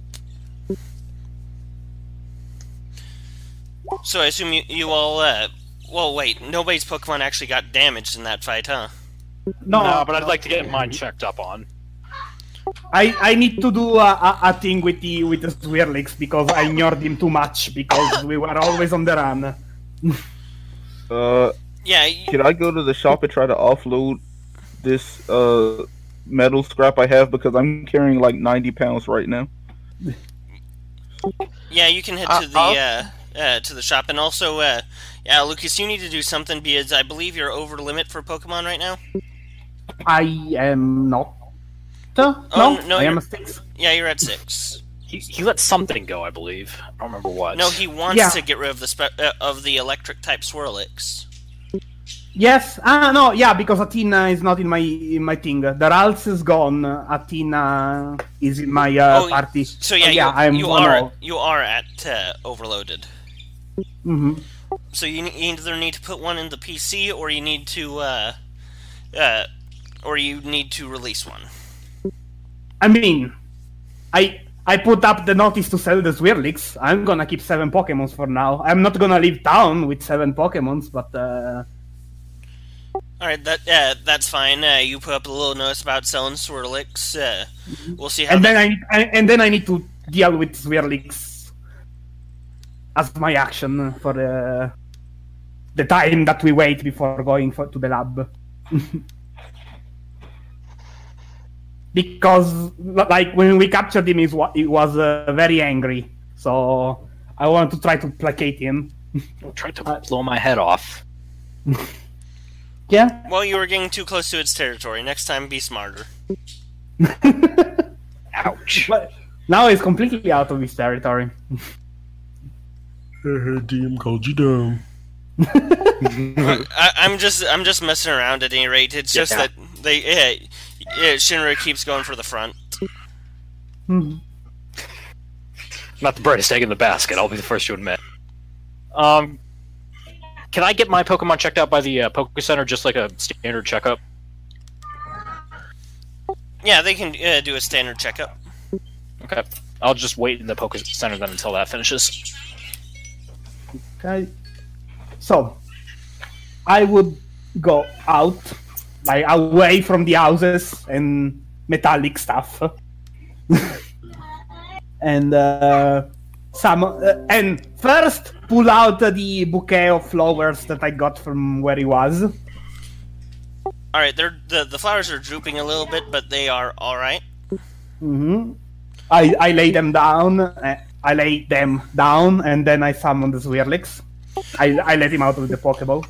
The Swirlix comes out with a swirl, swirl, swirl. Yeah, and it looks around a little bit aggressively, and it looks at you and recognizes you as the one that caught it. It does not seem to like most happy with you. What do you do? I say, okay, Swirlix.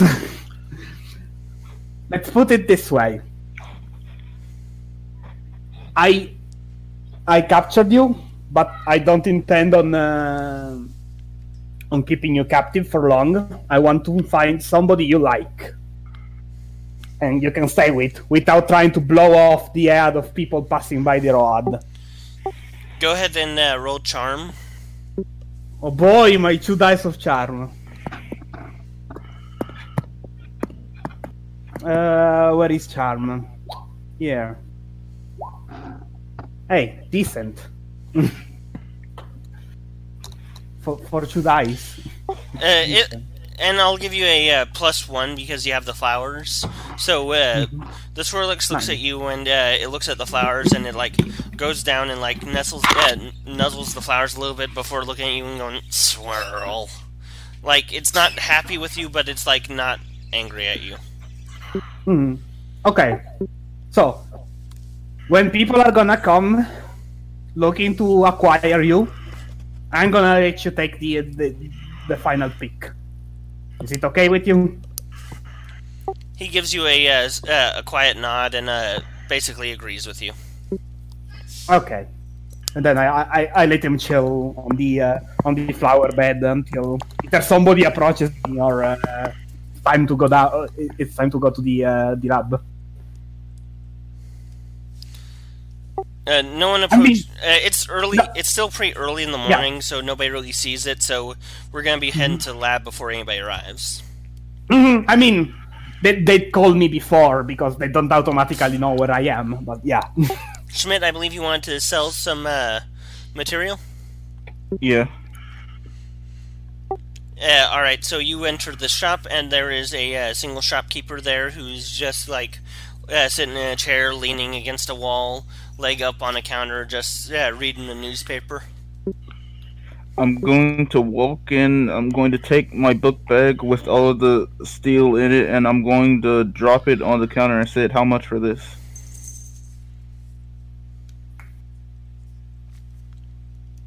You crack the display counter. You just dropped sharp rods of Well, steel. they're in a bag. Well, it's still it's still a heavy bag of steel. It's like the Dragonborn guy. Distributed weight. Desk. 90 pounds of steel is not something that you just drop onto a shop's display counter. God. Rip display counter. So he hears the cracking, he jumps up and he says, "Hey, what the heck do you think you're doing?"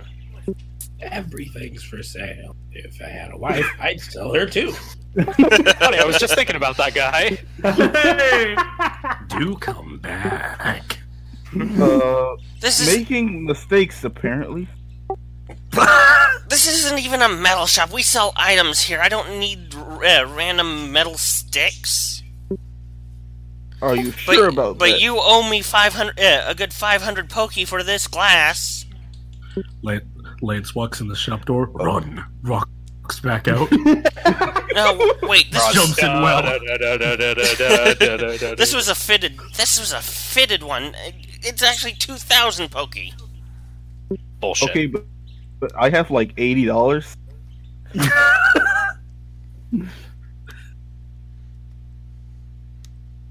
Oh yeah, that's right. The fight never had a winner, so there wasn't any money exchange. That's right. I won. Do you really have like no money? Yeah, I have $80. You have 80 pokey? How did you get so low? I bought baby food and pretty much, I don't know. I didn't have a lot of money to start with. You had 1,500 to start with. Yeah, and then he bought Baby food is expensive. So, let me get this straight. You come into my shop, have a bunch of metal twigs, break my display, and you can't pay for it. I mean, yes, because he was trying to sell me. Shh. Lance pops back out over at this well. need and I said, "Do you need a way out?" I need several.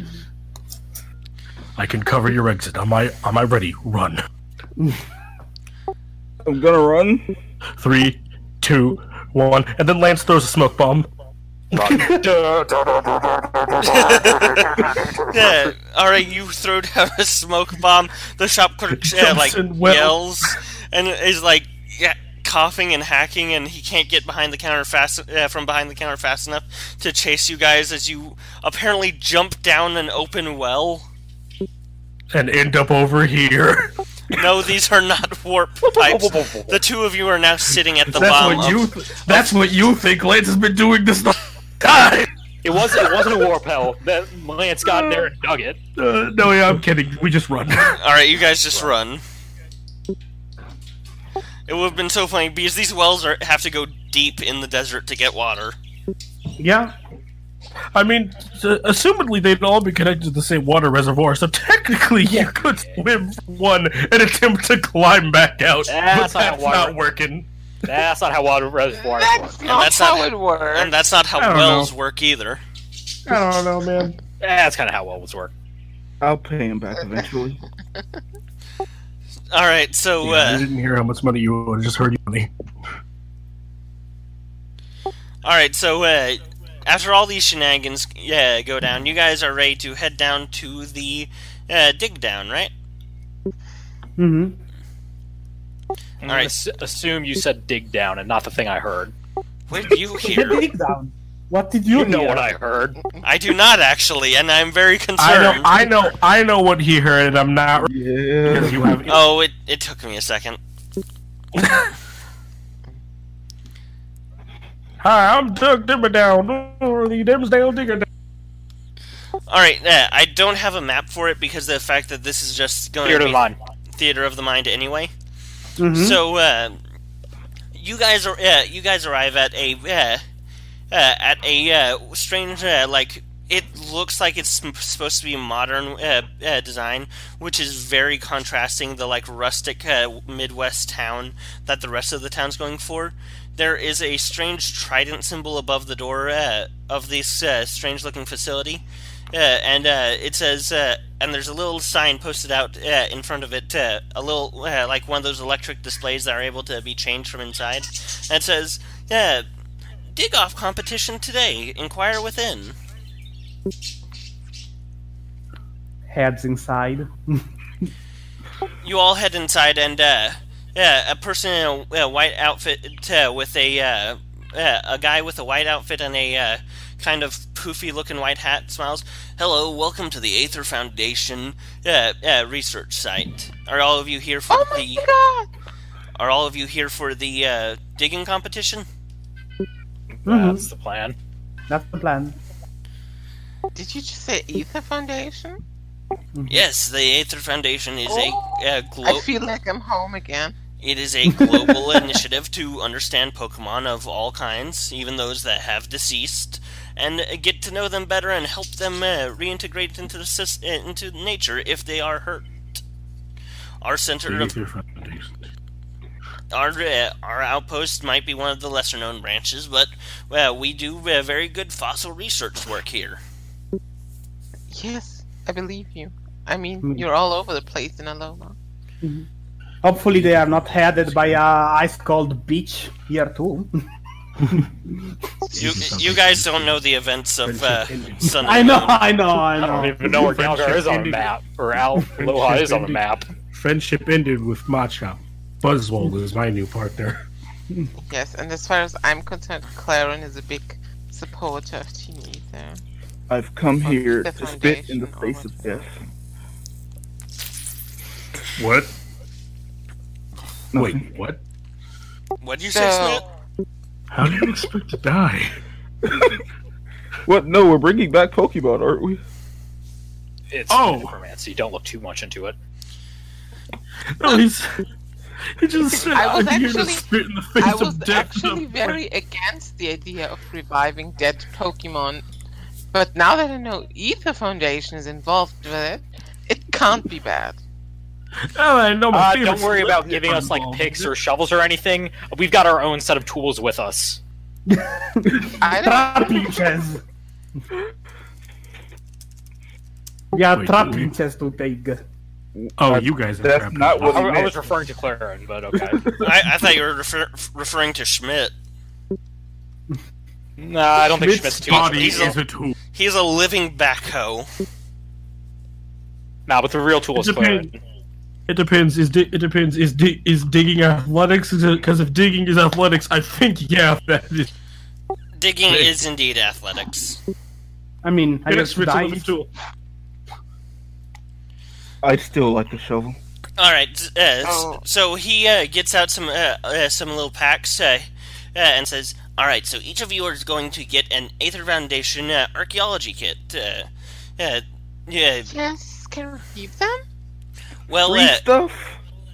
if you it's more of a trade if you want to keep them. You have if you donate at least 2 out of the 3 at least 2 things to the foundation, you get to keep the fossil kit.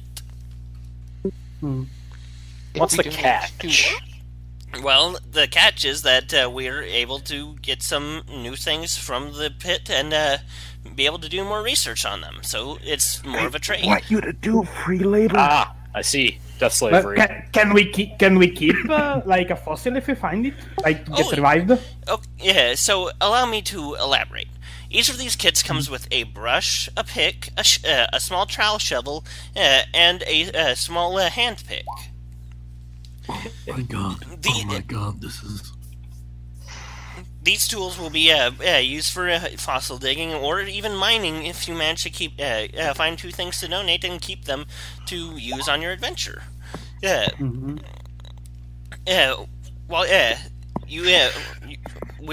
going to lead you into the pit after I've given everybody their equipment, and we're going to go ahead and begin the dig. While you're digging, because of the fact that we should be having more people coming along today, you lot are the first group. You came in just as I unlocked the door, actually.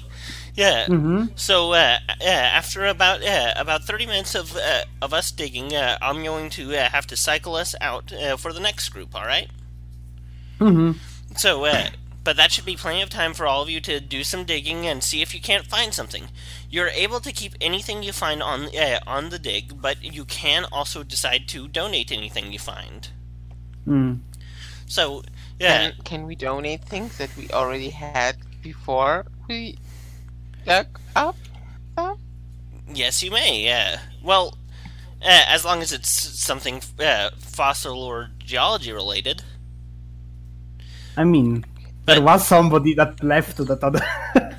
But we don't speak his name. But at any rate, you're able to keep anything you want. But as I said, if you donate 2 things that you find, you should be able to get get one of these fancy fossil kits for your very own. Ah, yes, crazed drug man. Okay, then let's start the digging.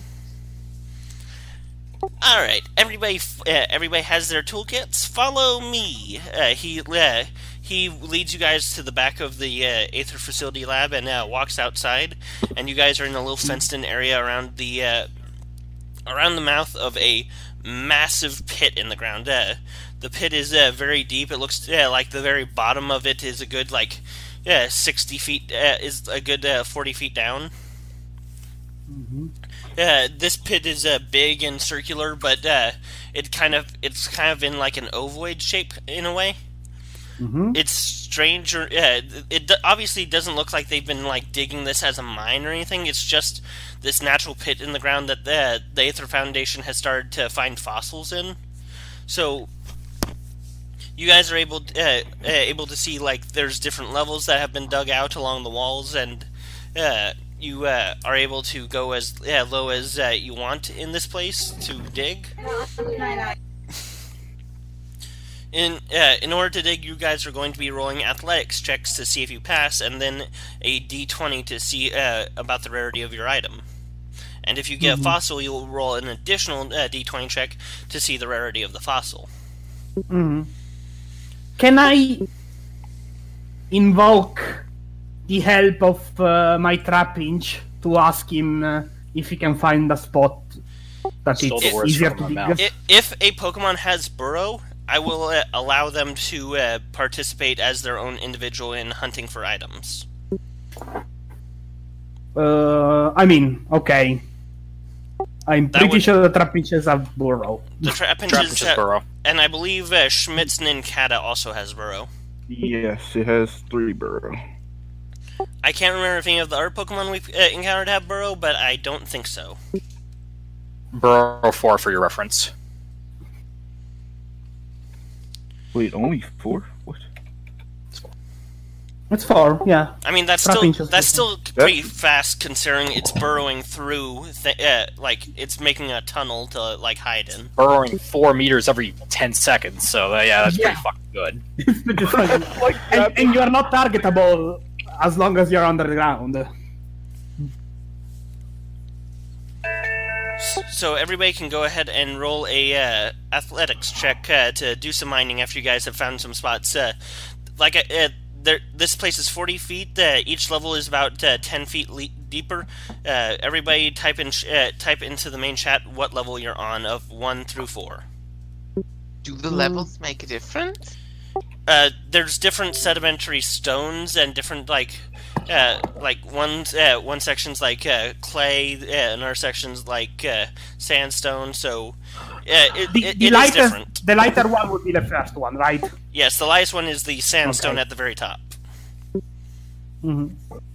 I would like to go to the deepest level. Is that 1 or 4? That would be 4. That's 4.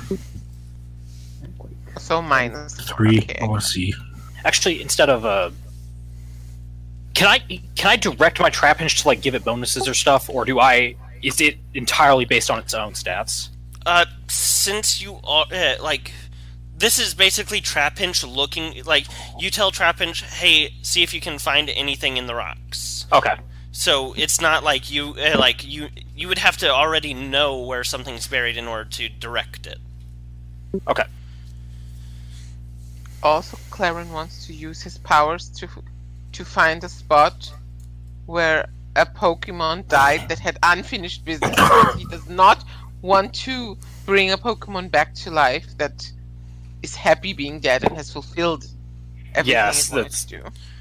CSI bullshit going on to determine whether or not it felt fulfilled as it died. That gives me an interesting concept with that, so I'm going to allow it to roll occult education.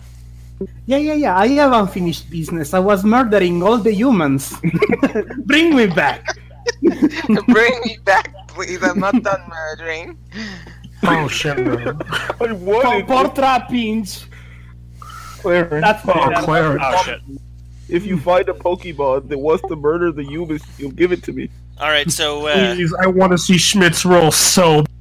Claren, Shinra's trap hinge does not. Okay, neither of us find anything. Oh wait, One was supposed to be me. One was supposed to be my trap hinge. I forgot to add trap hinge's burrow, so trap hinge actually does find something. Okay. Lucas finds something. Quake finds something. Yeah, Lance does not find anything. I don't have a digging Pokemon.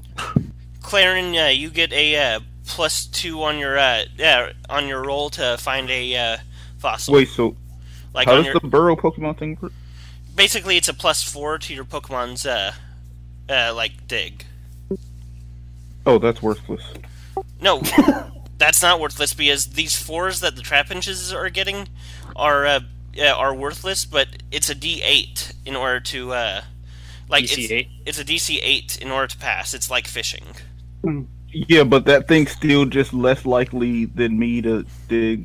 Yeah, it's worthless for me specifically. But the thing, the whole point of using burrow Pokemons is for the sake of you have a chance to get more goodies.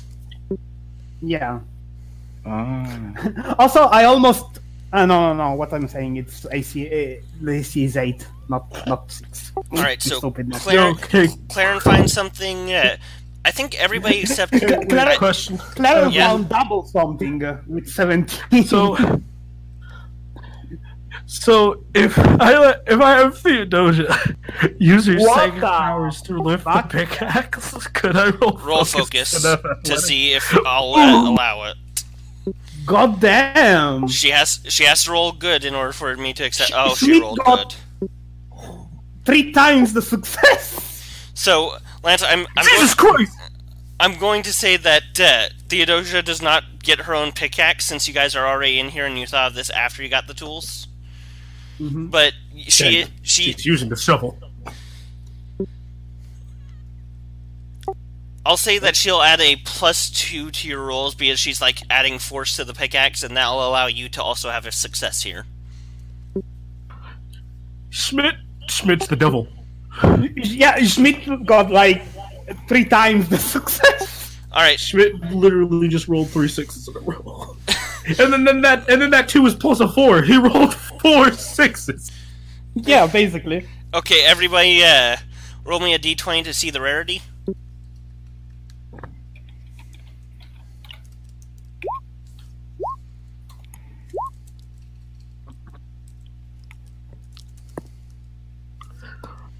Also, wouldn't the ones that got like double or triple the AC get more rolls? Or do they just get access to a better table? Or that? If it's just to find something, wouldn't it be just the same? Not to try and take away from Schmidt, but I know. I'm just putting it out there. I'm just suggesting. Hold on, I'm trying to find my notes for the items that are available in here. I thought there was something in PTU, but I'm having trouble. I mean, like technically, I don't know. Like, if you have a higher athletics roll, I guess that means like you dug farther in. That gives you a better chance to find more stuff. No, I meant for the goodies. Like. Oh no, yeah, I know. I'm talking to Shiver right now. Trapinch. Okay, Trapinch the Trapinch finds a Everstone. Oh right, I need to roll 2 of them. Sorry. Quake. Lance, you find half of a Thunderstone. Cool. Schmidt, you find a damp rock. I don't know what that is. Claren, you find half of a Firestone. If you take half of a Firestone and half of a Thunderstone, does that make a Volcano Stone? that'd be a rock stone or an earth stone. But lightning. Lucas, Volcanoes shoot lightning when they erupt. Lucas, you find you find another half of a Firestone. Okay. There's a full Firestone. And Quake finds half of a Leaf Stone. What is the damp rock? If you use the move Rain, it lasts the maximum every time. Okay. If you take a Leaf Stone and a Firestone, you get Burnt. I guess the Burnt Stone. You get a full firestone. You get a full Firestone if you take the Thunderstone and the Leaf Stone. Alright, so has everybody written down what they found? Yes. Yeah. Alright, so we can do another round of athletics. Can I just help? Can I just have the now? You'll have to roll focus instead of athletics for Theodosia to be using the pickaxe. Fuck it, I'll just use me.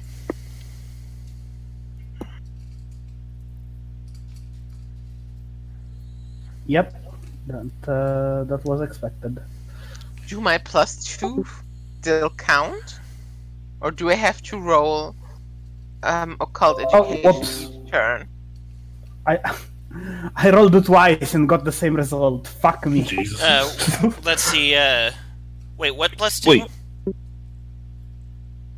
Do we roll both the burrow and ourselves, or just the burrow? You guys roll the burrows and yourselves, because the burrows are the Okay. Pokemon actively looking for items in the rock. And I got nothing this time. That was acrobatics, Lucas. I Oh, was oops. I was asking about my occult education roll. Do I have to What the- repeat it every time? No, you don't Or have do to. the +2. You don't have to repeat it. Just add another 2. I mean, at least Quake with the burrow, with the +4 to burrow gets something. So Claren, you do still have that +2 for your location. So yeah, Claren hits, Schmidt hits, Lance hits. Quake hits because Yeah, Quake the hit. burrow +4. Yeah, Quake hits. I'd roll for Lance. Okay, so our Pokemons is plus their burrow. Yes, Mhm, plus yes. your burrow. So that would be an 8, yeah. So Oh boy. so everybody who succeeded, roll me a d20 for rarity. Boop. 2! I find. Well, can somebody one up me and get a 1? Oh. Oh, that's a nice roll. Well, you talk about one up you. I already one up you. You roll. I got. I mean, yeah. Come on, mean, someone one up roll that one. Yeah. All right, so let me resolve the lowest to the highest. You find a sleeping graveler. It uses self-destruct. You're All right, dead. Lucas, you find No, a Lance fist. first. You Lance is the lowest, huh? Mhm. Lance, you find about 4 shards of a thunderstone. Wait, what? There are also elemental shards, if you want to. I mean, do those. elements. Let's go for some elemental shards. You find 3 elemental shards. Yeah, electric, you were saying. Yeah, 3 electric elemental shards. Lucas, you find 3 elemental shards of fire. Oh boy. Trapinch, the Trapinch finds an icy rock. Ah. Bishop 3 finds another damp rock. Man, you're in a really, really wet part of the cave. It's all just damp. And Schmidt finds a waterstone, half a waterstone. Oh, Now, if you take the water stone and the fire stone, it just makes a rock. Yeah. No, you have no stone. No, it's a steam. It's a steam stone Doesn't exist. Oh, or a cloud stone. All right, so and for Claren is like hacking away, like he's at the bottom of the pit, just hacking away with his pickaxe. And finally, he comes across something that is actually that the pan picks and stuff are actually useful. And he digs, and then he gets out those tools, and slowly but surely, he managed to hand picks out a strange-looking rock that has some ridges on it that looks like some kind of fossil. Oh, finally. Okay. Do I have to clean it? You don't have to clean it, but you can tell it's a fossil, but you don't inherently know what it is. But at least I know it still has some unfinished business. Yes, it is as you wanted, with some unfinished business. that bastard Fabian still owes me $5. I landed in my berries. He hasn't paid me back. So we're doing another round, or how many rounds? We have one more round to go. Each of these is like 10 minutes. Makes sense. Okay, then I would like, for my last round, I would like to go to level 2. Alright, you go to level 2.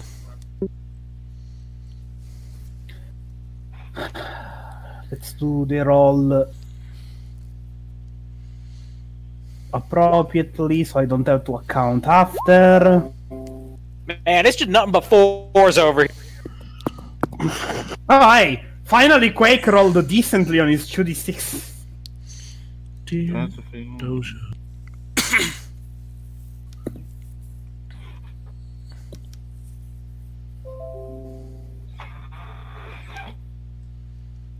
I'm to eat that. Oh, Schmidt only rolled a 13. Oh no, he's getting tired. Oh, I got a 1! Finally! You rolled. Oh, you both made it. 2 because both of them hit. Okay. Bada boom. Doesn't... Give me just a second. My team! Bada booey, bada booey. Okay. Oh, Shinra and not Shinra, Claren and Lance, both roll me a d20 for the rarity of your fossils.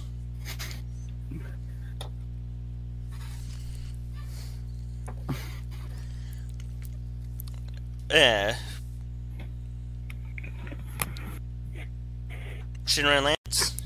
I'd roll for layers. I'm so sorry. I forgot I had push to talk on.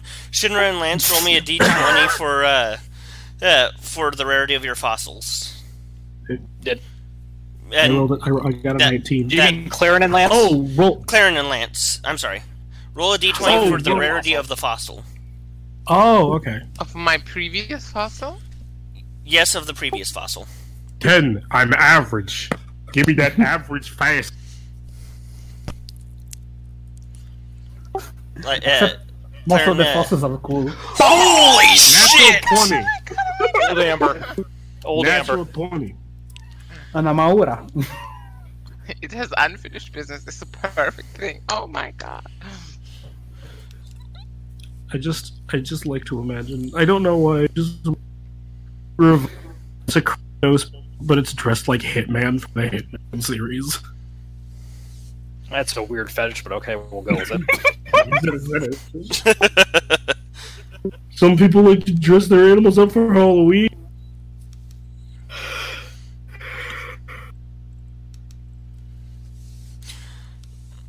Alright, you guys can get those fossils examined in the building. Let me resolve the other people's items.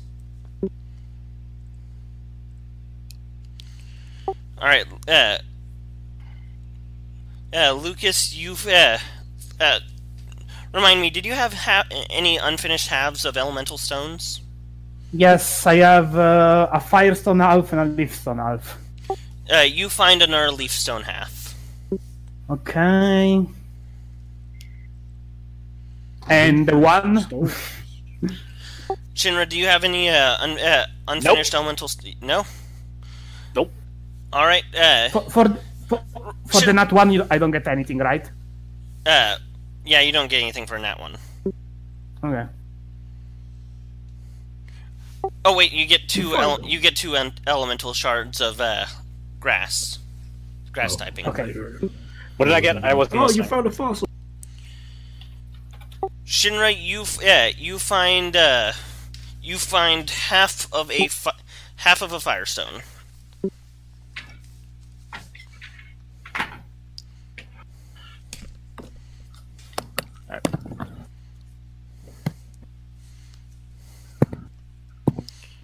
All right, and with everybody finding their items. Oh wait, let me play out Lance. Lance, Theodosia is hacking away at the rock with the thing. You're just kind of like lounging back, leaning against the wall as you're having your Pokemon do labor for you.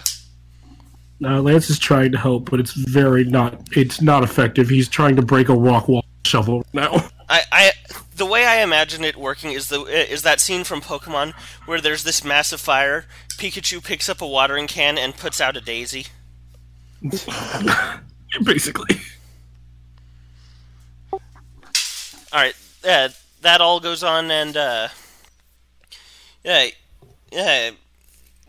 Theodosia finally stops and says, "Hey, look at this!" In your mind with her telepathic powers. Mm-hmm.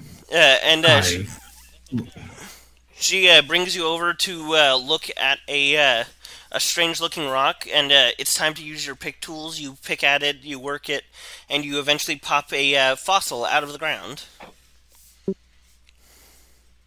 Hey, I go for Theodosia to get a little 5, and then notice dug a small cavern out with her psychic powers, and I made a dent.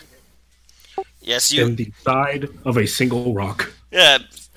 This is just flavor. Theodosia makes like a little image with her psychic powers, and it's like a "You tried" sticker, and she puts it on your shirt.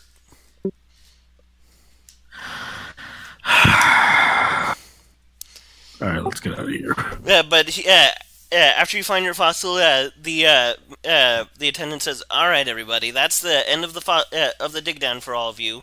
I hope you found some good things." You skipped my last dig. Oh, I did. I am so sorry. You find a I forget, what is it called? Dusty? Is it a heat stone? Oh wait. Is it I forgot there's other things on this. More shards. I forgot. Everstone. Hold on. Let me one do of some. those like hard stone. You find a ground gem. It's not a Boulder? It's a rock. That was a good joke. Claren, you dug for a little bit and you found a one-use ground gem. A what? Pokemon Black and White, they introduced gems, one-use items that could give a boost to a type attack once. They are on the book somewhere. And I found what gem? A ground gem. Oh, one of the gems. Yep. To give a 3 dB bonus to one ground type attack. Jesus Christ. That's pretty good. Yes. But I had lower on the list because it was such a it's such a one-use item like that. It's useful, but it's one of those things I imagine players like to grab onto and are never quite sure when to use it. I mean, I know when to use them. I just sell them for money. The first. So after everybody gets their last items, the attendant says, "All right, everybody, time for the next group to come in. So everybody, pack up your things and come up. Let's see if anybody got any fossils or if anybody wants to donate something." I mean, would they accept the elves as donation? You'd have to see. Okay, so all I found was a bunch of shards, half of a thunderstone, and a fossil that I don't know what it is. Well, I found in quotations. Theodos found them. The shards, we don't really accept shards as a donation. It could hold some small bit of geological information, but shards are so common that they're not exactly useful, you know? Until somebody starts casting judgment with them. But half that thunderstone, you can donate if you want that, or you can actually spend some Poke to buy the other half from us. Can't I just sell them to you? We don't buy things. This is a non-profit area, but you could always sell them to someone else. I mean, if you bought them, you wouldn't be making a profit now, would you? And we would also be losing a profit with what little funding we get. That just sounds like it works out. Yeah, we don't buy things for you. We just sell them to you. We are no profit. Doesn't mean that Do you guys know how business works? Yeah, that's not necessarily how that works. But... I might have messed. We have no revenue. It's just that there's no person that benefits from it. Profits off of it. Yeah. Yeah. No, I'm joking. Any money they make is meant to go towards science and research. They're not supposed to buy things. Yep. I mean, since I have 2 elves, can I make a full one? Or would I need to make a full one? Yes, I can help you with that right here. Free service for the day. Yeah. Okay. Yeah, he takes your stones and he puts some kind of strange little elemental rock glue on them, puts them together and puts them into a rock tumbler and waits for about a minute, and then pulls it out, and it is a full stone. Money. Thank you very much. This is like acrylic nails on your UV lamp. That's like magic. Yeah. I don't donate anything. I give back the mining tools, and I just go sell the shit. All right, fair enough. At the shop. We'll do the selling portion later. Who's next? What was in the excavation kit that we got? What? What was in the excavation kit? Give me a It second. was a brush, a pick, a hand pick, a shovel, and a trowel. How much is a damp rock worth? They're not looking for value. If you No, I mean in general. It's not the most expensive of items. Yeah, I'll give them the damp rocks to keep the excavation stuff. All right, these are. What level did you get these off of? 4. Interesting. Yeah, good to know. Good geological information. You have managed to keep your excavation kit. No. Alright, who's next? I might as well go then. I got this very boring rock everstone. I got this half of a thing that looks like it somehow froze fire, half of firestone, and I got this magical, mystical rock that somehow managed to remain frozen despite being in the middle of a fucking desert. An icy rock is actually pretty hard to come by in this desert. I would imagine. I would imagine. Yeah. A lot of people like to. I mean, to be fair, the farther down here. A lot of people like to keep themselves cool using icy rocks when they're in the desert. It can really help against heat exhaustion. I'd rather keep it myself then. I don't know. What's the firestone and the everstone worth to you? Well, half a firestone. We get plenty of halves, so I can accept a half as a donation. What about the everstone? As a donation as well, and that would get you your. You would be allowed to keep your excavation kit. I think I'll probably keep my equipment. You can have your shit back. Alright, fair enough. The donations are not a requirement. Shinra, she looks and breathes. Alright, who's next? I think I'm lost. Lance, would you like to go next? I thought I went first because he said the Thunderstone was worth half a thing. The shards were worth nothing, and I didn't. Oh, I'm so sorry. And he said, let me rewind a little bit. Oh, a fossil. Lucky you. These are hard to come by. What level were you on, by the way?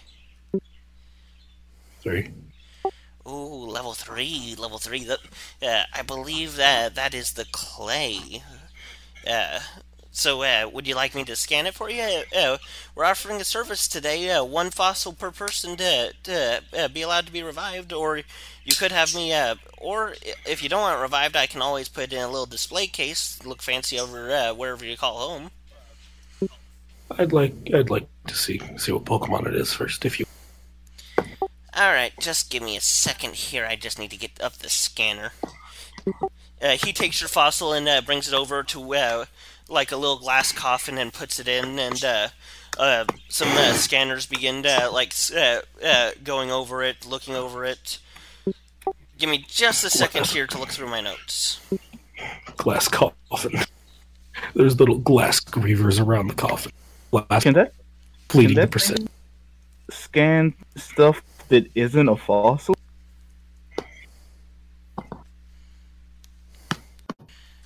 Like your soul. I mean, technically, what are you asking about? I mean, like, hypothetically, could it scan an egg? Be right back.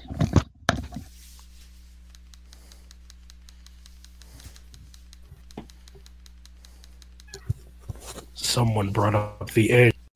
Yeah, I'm trying to look for where those were anyway. I tried giving you guys a hint to call Aspen with the reminder of the assistant. I thought about it, but I decided I decided Shinra doesn't know how to use a phone. I don't have a phone. Yeah, you threw yours and now it's Lance's. Lance has 2 phones. Yes, I see. This is an ancient breed of swinub. Oh. It was a 15 or above to get an actual fossil Pokemon. Instead, you get a Pokemon that is no longer available to be caught within the regions.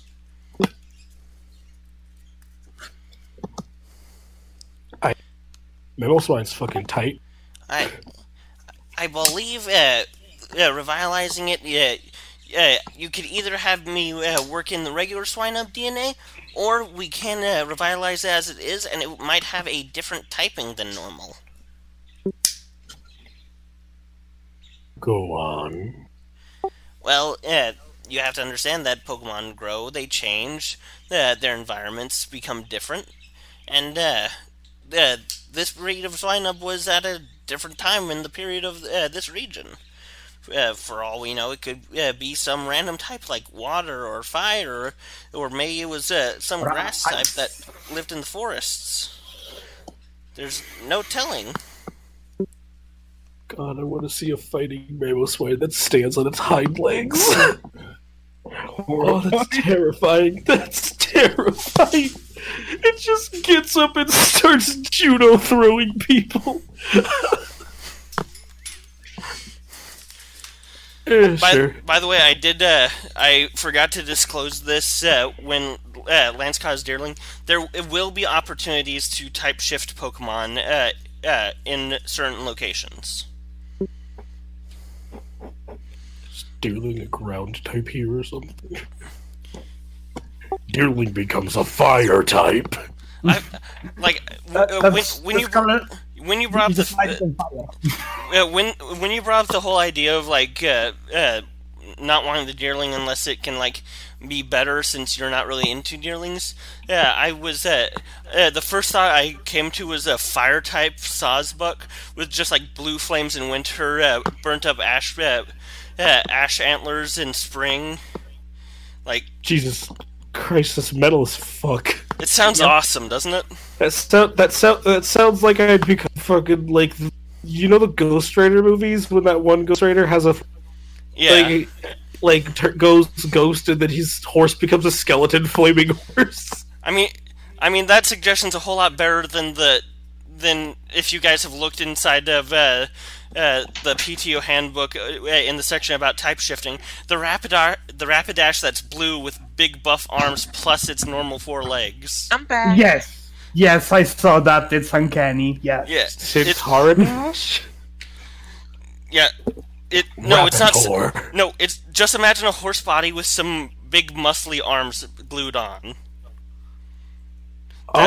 That's what it looks like in the type shifted section of the PTO where are the handbook. arms? They're on its shoulder blades of its front 4 legs. No. It's no. There are so many better opportunities for type shifting that they could have had for the official book. Yeah, and they chose the most uncanny one. But so anyway, the attendant gives you a choice: either roll the dice and have it be a different typing, or go ahead and continue on as is as a normal Swinub. Roll the dice. Roll the dice. Roll the dice. Alright. What dice do I roll for this? You can type shift becomes Pokemon here? steel. What did I miss? Okay, so basically, Pokemon under 15 on the rarity check can be just a random Pokemon that is extinct within the region. Yeah, and Lance's fossil is a ancient Swinub fossil, and there's a chance that it will come out with a different typing because it was different back then. Would both its types change or just one? You don't know. Fuck, this could come out as something as insane as a steel poison type and be yeah. See, I was a swine over tar pits at the time. Yeah, though if you had paid more attention to the surroundings where you were, you might have been able to suss up some geological information to try and figure out what typing it might have been, but you didn't really do that. Listen, man, I think Lance might actually either the weakest or second weakest person here. which is a little bit odd considering the backstory that I know about you, but I'm not going to go into it. Hey, he's not strong, but he knows how to judo flip you. It's all about technique. Alright, so the way the defossilization process works is we anybody seen Jurassic Bark? Yeah. Bark? Futurama? Oh yeah! Oh. So basically, you guys see you see him take out the fossil and move it off to a little table to the side. A drill comes down, digs into its back, and just extracts something from it with a little mouth in the drill, and a little machine next to the drill like glows for a second before an egg is sitting. He opens up the cabinet and an egg is sitting in it.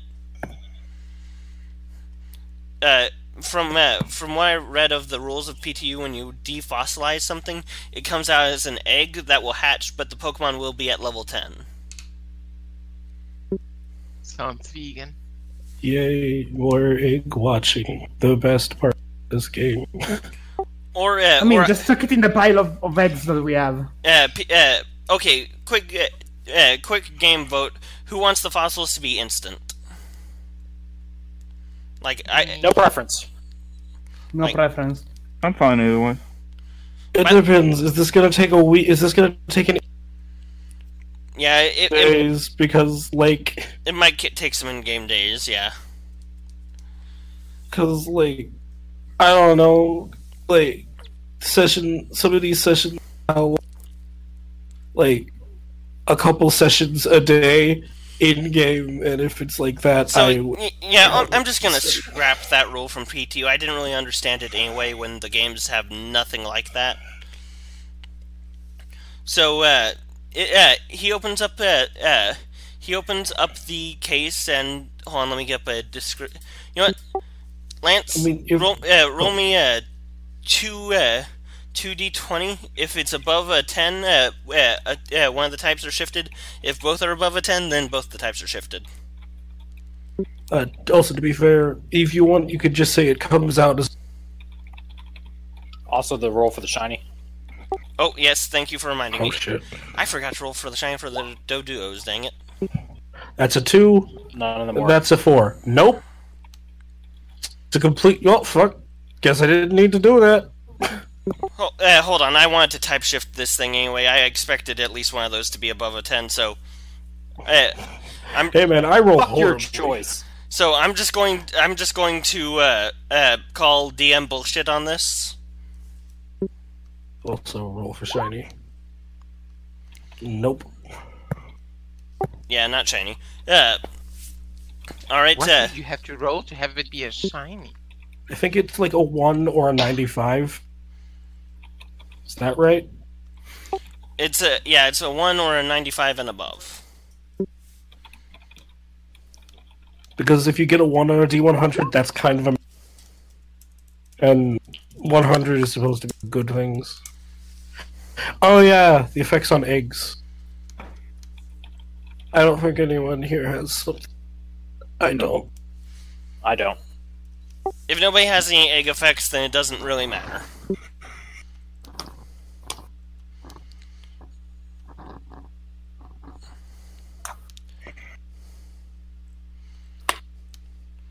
Give me just a second, I'm pulling up the Pokemon type chart because I need to think for a second. So This it's white. shiny with It's a not. 1 or a 59? Or is it A 1 or a 95 95. and above. 95 to 100 shiny. Also shiny. Because getting 95 up to 100 is a little rare. because Getting- 1 is basically 100. I get it. It basically is. What? Well, this Swinub is just like, here's this Swinub, the gun Pokemon. It eats metal and shoots It eats ores and shoots hyper-heated metal out of its. It's a barrel.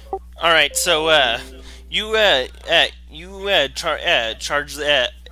watch this machine charge up, and it opens up, and out comes a Swinub. It's normal brown fur on its body, a little pig nose, but along its back, the normal like dark streaks of the Swinub are a bright yellow. Is this an electric ground? Correct. This is an electric ground type Swinub, Well, that's not bad. and it It gets floors itself. one egg move. Ooh! Oh, shit. Do I get to exchange some of its like in its like type list? Do I get to exchange some of its Some of it's what? some of it since it's not an ice type. Can I, when like I go through its move list, can I exchange like ice moves for equivalent electric moves? Yes, you can. Okay, nothing insane like switching icy wind for thunder. Icy Wind is a great move. Fuck you. By the way, Well, no, like I know, but like thunder is thunder. Thunder never hits. No, Thunder if it's is a raining, smite it always move. hits. but like just to be fair on it, because I wanted to like say a typing that I thought sounded cool, but then I realized it might not be as cool as I think. So I decided to roll a d20, and I was looking at the Pokemon type list. Rolled a 3. The first I counted down from 3, and it was electric. Yeah, that's fair. That's just a fair way of doing it. The only reason I say that is because I'm afraid of people thinking that I have a preference towards electric type shifteds because of the Swirlix. Do I get a reroll? No, you No don't. one was really paying attention. Yeah, I'm kidding. No one was really paying attention, so I don't think anybody really thinks that. But anyway, Yeah, thunder anyway, is a smite move in PTU. It can't miss. anyway, he picks up the Swinub, which is looking around confused, and hands you the Pokeball that came out of the machine with it, and says, "Here you go, one electric ground Swinub." All right, then. Hey there. How you doing? It kind of like sniffs you and is Great. still pretty confused. Good talk. And then he, Let's do it. and then he walks. And then he walks back so Claren can do his thing. All right, Claren, what items did you find during your dig? Claren? I keep forgetting I'm on push to talk. I keep forgetting. All right, Claren, what did you find on your dig? So I have a ground gem and half a firestone. Yeah, and your fossil. And my fossil, yes, of course. But I'm not going to donate that one. Are you so you're donating your ground gem and your half a stone? Yes. All right, you donate that, and you are allowed to keep your fossil collection kit. Yay. Also, Mr. Ether Foundation, worker, I would like to identify my unidentified fossil that I found.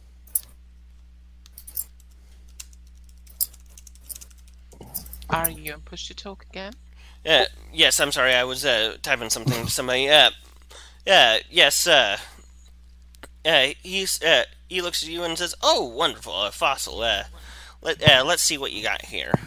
And because of the fact you rolled a natural 20, you have I'm going to allow you a choice.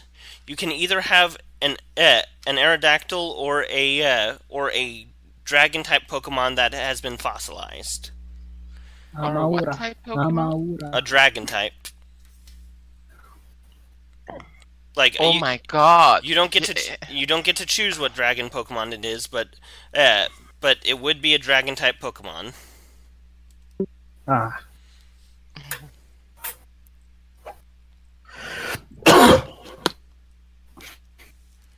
Amaura is cute as fuck. I don't like Aerodactyl, so yeah, I'm gonna go with the dragon type. Amaura is not Give me even a second. a dragon. I thought it was. Yes, said Right. the Amara is not a dragon type. No, you're thinking of Tyrant. Yeah. This here, Tyrant. this here is some fossilized goo. I believe this is Fossil. What? goo. You gotta go. Good job. Yep, that's right. This lovely young man. What? What did you say, Out of Claire? character, I don't know what Pokemon that is Goomy. in English. Best Oh. one. The little slime ball dragon. I'm sending a picture. Oh my god, Viscora, yes, of course. It's the tamest dragon type in existence. Now, just like the fella here, you can remember how to either do it. have me use regular DNA for it, or I can see if I can make this Pokemon real and see if its type was different back then. Type shift a Fine. dragon. I fucking Fine, dare like- you. Yes, Well, yes, it's a I pure recognize it. It just has a weird name in English. In German, it's called Viscora. That's actually a pretty cool That name. actually makes more Type shift sense. add a type, or does it have to replace one? It can add a type. I want to see what a double dragon Pokemon looks like. That would just be that would just So- negate itself. So do I just roll a second type, or can I type shift both? You can type shift both, or you can just roll 1d20 and see if you get a type shifting. Wait, actually, I had something planned for type shifting yours, so gonna have to veto this one as well. So, Oh, because of the fact that Claren had an interesting way of hunting a fossil. So, you decide to go ahead and let him use the DNA of the fossil. The same it's gonna be process. a ghost dragon type. The same process goes on, and out comes a Goomy, but it looks kind of like it's a darker purple than Goomies normally are. Yeah, and its cheeks are instead of being green, are more of a strange, like yellowish color, like kind of like the yellow of a punkaboo's eyes. Yeah, and it's a deeper purple on both its head and its lower body. And Claren, you just received a ghost dragon. Level 10. Oh my god, you're gonna get a super tanky ghost dragon. Oh my god, that's not fun. Like, to be honest, I'm getting super rare. I was honestly hoping Claren would roll like a 1 on the rarity check, so I could give him like a fossilized Burmy or something, a ghost Burmy. But Why though? What a ghost boat? What a ghost bird? Sorry, go ahead. But a nat 20 plus the occult education to hunt for something with unfinished business, I couldn't help myself. This thing's gonna be a monster. Like, actually, it's immunity that's resistance to main element. It's Yes, also exactly. I complete don't like this immunity. Pokemon's evolutionary line, so it's probably gonna rot in a box somewhere. Lovely. Can I As soon have as I it? get the six. If that is actually your opinion, can I keep it? This isn't okay. This isn't okay to think this Pokemon is perfect. I'm not gonna lie. This is one of my favorite dragon types because it's just Barney. It's just gooey it's such an Barney, absurd Pokemon. and I love it. They're also Oh my- extremely violent and are known to accidentally digest their trainers and companions. Yes, which is creepy, which I don't want to happen to me. And just imagine I mean, now, like, imagine that with a ghost, it will digest your soul. I mean, like, dude, a bunch of cute cuddly Pokemon have that. You think Goomy's the only I mean, it's the only one that just breaks the back brainer kills? It's just the only one that I know that like is actively like innocent while also being horrible. Beware. Yeah, yes, I know Beware, but like Beware's like a big freaking monster. Goomy and Sligoo are just tiny. Beware is a giant stuffed animal. Yes, which but it's also a giant freaking bear still. This is an actual. Sligoo's a cute looking slug. Teddy bear. Not to interrupt this important conversation, but Sorry. Sorry. somebody said they had to go very soon, so I don't know. Yes, I need to be Sorry. going as well too. So, so I think we will decide the ownership of this Sligoo, since Clarence says he doesn't want it, next time on I Pokemon. am gonna keep it. I'm not gonna give he's it gonna away keep to anyone. Oh, he is going to keep it, but he's just going to have it rot in a box. I said it's gonna rot in a box as soon as I have the real 6th member of my team, That makes sense. which is probably not gonna be for a while. So, So, So cruel. with the archaeology dig through, Lance and Claren have new members to their team, both very interesting creatures, one that will eventually be abandoned. The party can be a little bit richer if they decide to sell any items that they didn't keep. And this has been another wonderful adventure for the people of Pokemon Sing and Song. So, would everybody like to say goodbye? Later, losers. Ding ding, fries are done.